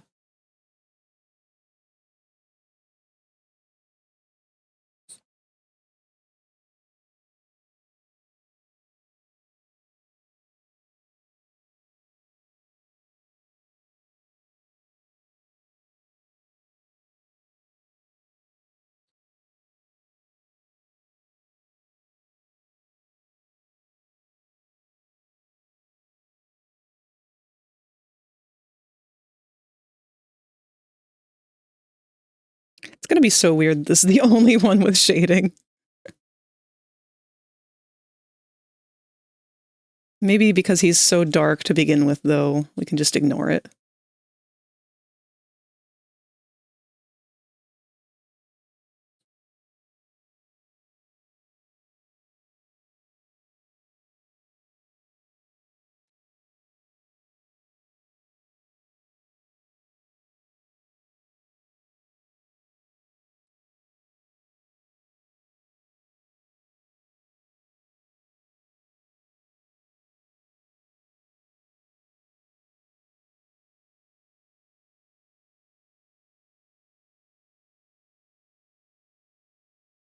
"2021 comic I have is basically the closest thing to a reboot that we have. Beast Wars was so fun. Inferno is literally my favorite Transformer and Predacon of all time because of how funny he was with the ant tendencies. Yeah. His toy is actually really fucking cool, too. He is one of the few that I actually have signed by his voice actor. I don't have him out on display right now. He is unfortunately packed up from when we were moving. But if I ever am able to get him unpacked, I will try and take a picture of him for you.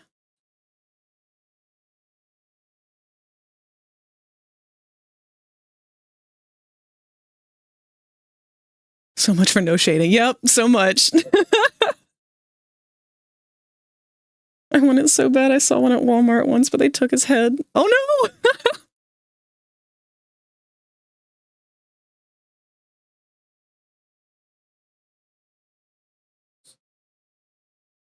It is kind of a shame that collecting's gotten so hard.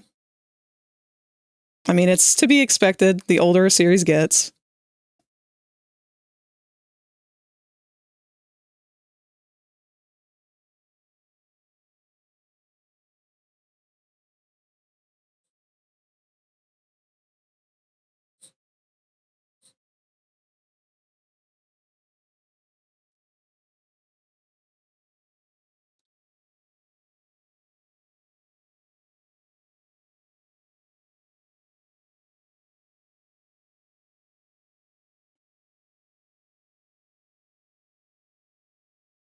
I will probably do an overlay of blue instead of black for this, just because it gets really, really dull on the blue parts.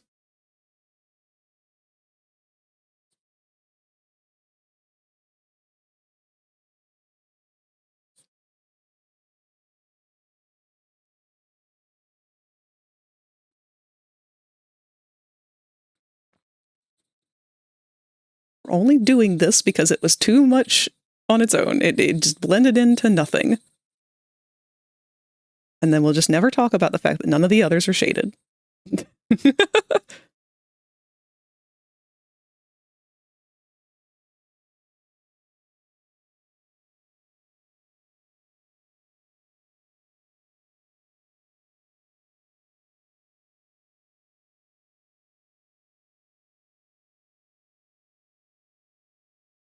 Nah, it's gonna be the one thing that you guys point out to me every single fucking stream. Just like with Parco Fagore and his stupid green belt.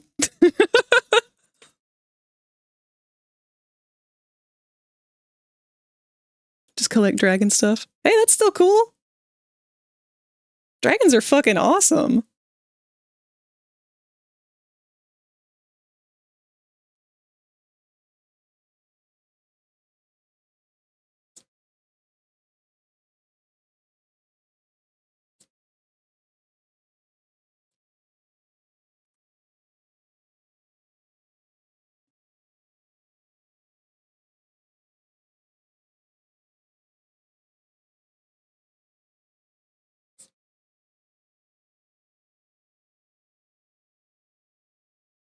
All right.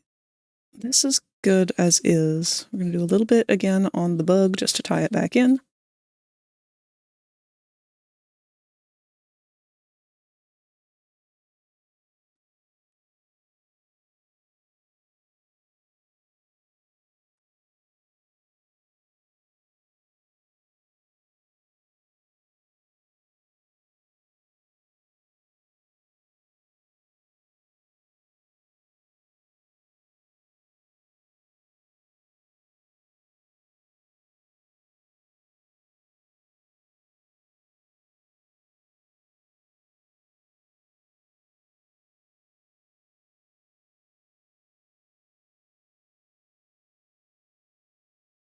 All right, now let's give this a purple.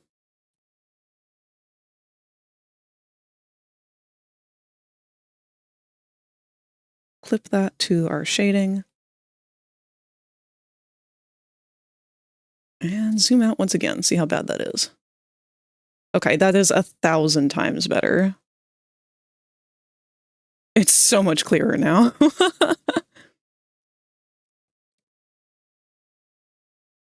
Older a series gets, the more the parent company seems to just not like certain characters, all the Maximals and like no Predacons. Thank God dragons aren't copywritten by some media company. Yeah, thank God.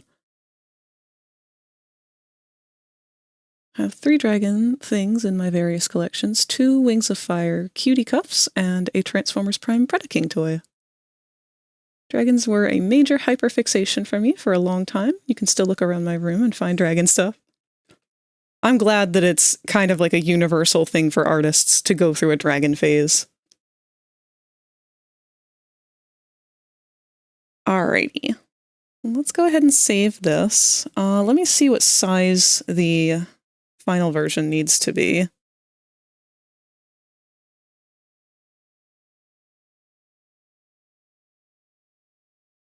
$900. Okay. Let's resize you.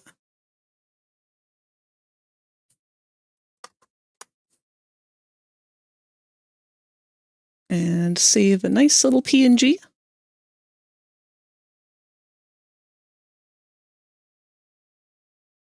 And then we can find out right now whether or not this works. So I am live with you guys as I am uploading this to the slot that we're going to fix here.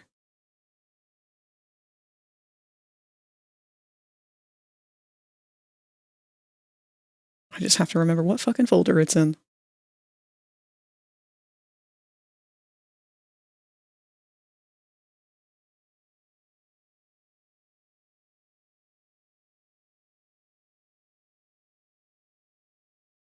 All right.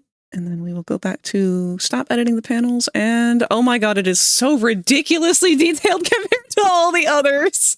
Oh no. Oh well. That's okay. You really couldn't tell what the fuck it was otherwise. So you know what? I'm okay with that. That's a huge milestone.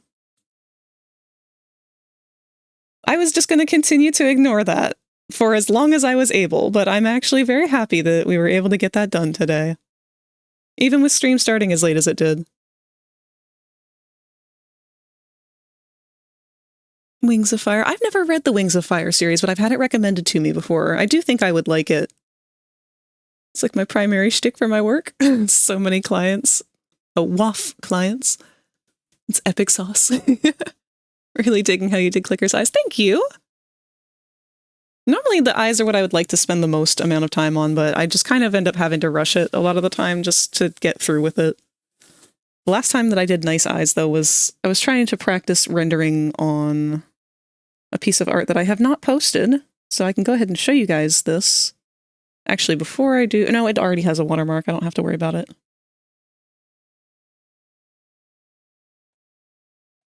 So this is one that I'll be posting sometime throughout this week here. But it's the last render that I finished.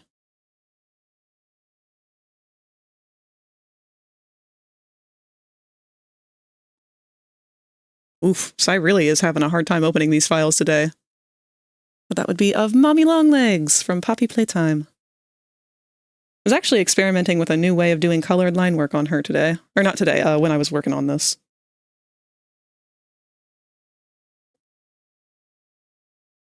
I read the first series so long ago, I didn't end up finishing the Darkstalker half and beyond. I read half of Talons of Power when I realized, then lost... Oh, when it released, then lost the book and lost my interest for a while. Aw. Literally starts with a dragon and an egg being murdered, and then that's when, like, 12-year-old or something me went, this is probably more mature than I should read. You know, ironically, I had that same exact response to Warrior Cats. My first ever Warrior Cats book that I read was actually a comic, and it was something about one of the cats had some kittens, and something happened, and one of the kittens immediately fucking drowned. And I'm sitting here like, I'm like in my 20s at this point, because I was getting it from the library while I was working there. And I read this comic, and I was like, the cat's gonna come back, right? Like, they wouldn't just kill a kitten on screen for a child's series, right? Like, this cat's definitely got to come back. Like, maybe he slipped through a pipe underneath the water or something. No, he's just fucking dead. I was not prepared for it.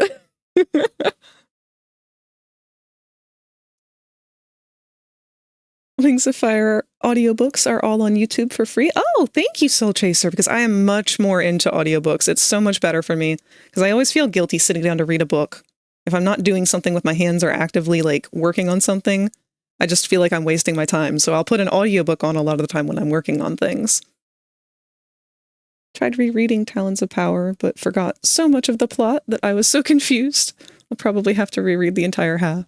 12-year-old or something me went, wow, this is mature, and then kept reading it for years. Warrior Cats was my introduction to furry. It was for a lot of people. I drew so many bloody cats at 12. Yay! Thank you, Snake, for the celebrate. Because we are absolutely done here. And I will keep talking to you guys for as long as you will let me, so I should probably move back over to our just chatting window so I can start wrapping things up for the night. We have gone over by about half an hour here.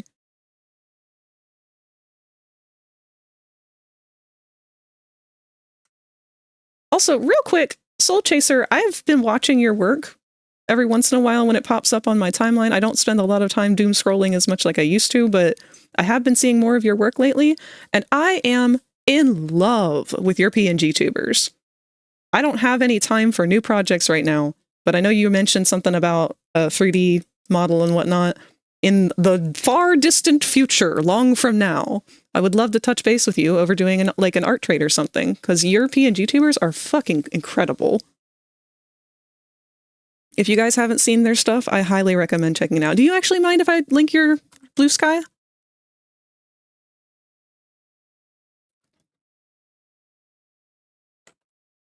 Oh, I'm trying to reach my keyboard, but Boko is here again, and he has directly inserted himself between me and it. Oh, and now there he's forehead bonking the mic. Hey, buddy, can you scooch over just a little bit?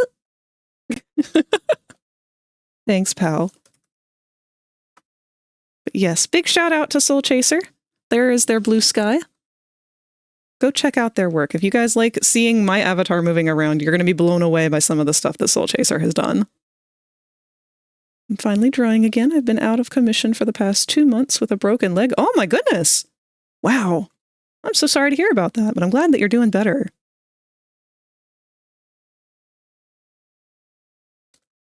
All right. Let's take a look at our schedule for the rest of the week here. So Wednesday, tomorrow, we are most likely going to be doing a couple different games, maybe. Depends on if I can get people together for it, but most likely going to be starting with Repo, or doing Repo at some point. Spooka here, I would love to have you join me with that if you are free tomorrow. You and all the others. On top of that, if we don't end up doing that for the bulk of the day, I've also got Paleopine set aside for some calmer time afterwards. Some relaxing. And then Thursday, I don't know if we're going to be doing a 3D Thursday this week. That one I'm going to have to play by ear, purely because that is the last day I have before Tot and I take our big trip to go to this convention this weekend. If anybody's going to be at the convention, don't hesitate to let me know. I'd love to meet up and say hi. But I know that one's sort of a shot in the dark. Either way. Let's get an idea of who we can raid out to. Boko, you are sitting on the keyboard, buddy.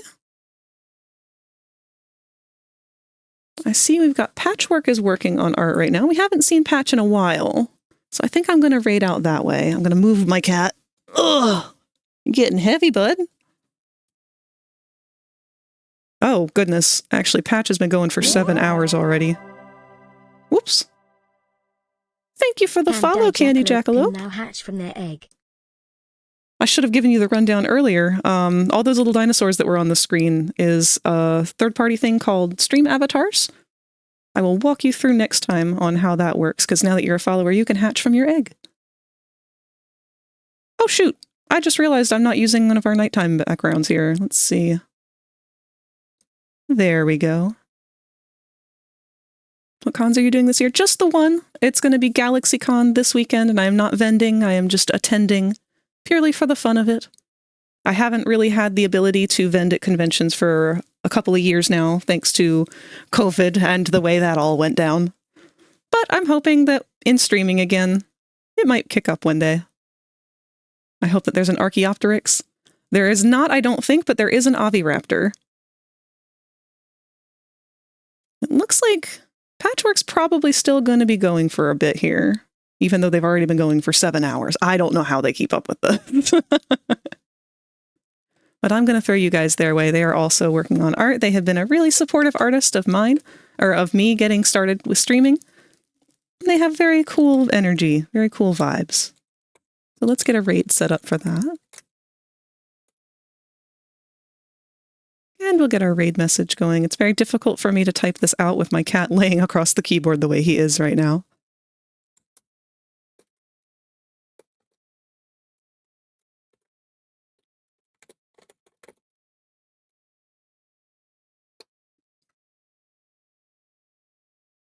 Boko, you're being spoiled, buddy.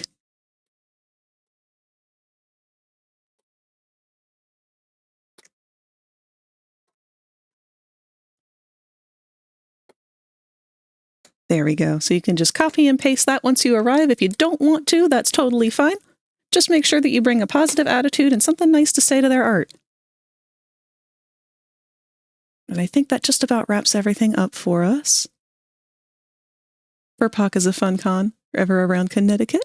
I would love to go to that one sometime. I don't see it anytime in the near future, unfortunately, just because money's been tighter these last few years, but I'm looking forward to being able to go back to them sometime. I used to do a bunch of vending at FurCons. Used to be known as Fossil Fueled Effects. I would make fursuit parts, resin masks, all that fun stuff. All right, I'm getting ahead of myself. I'm going to keep talking to you guys. I have to stop. Goodbye. I love you all very much. Thank you for spending today with me. I look forward to seeing you all again tomorrow. Farewell.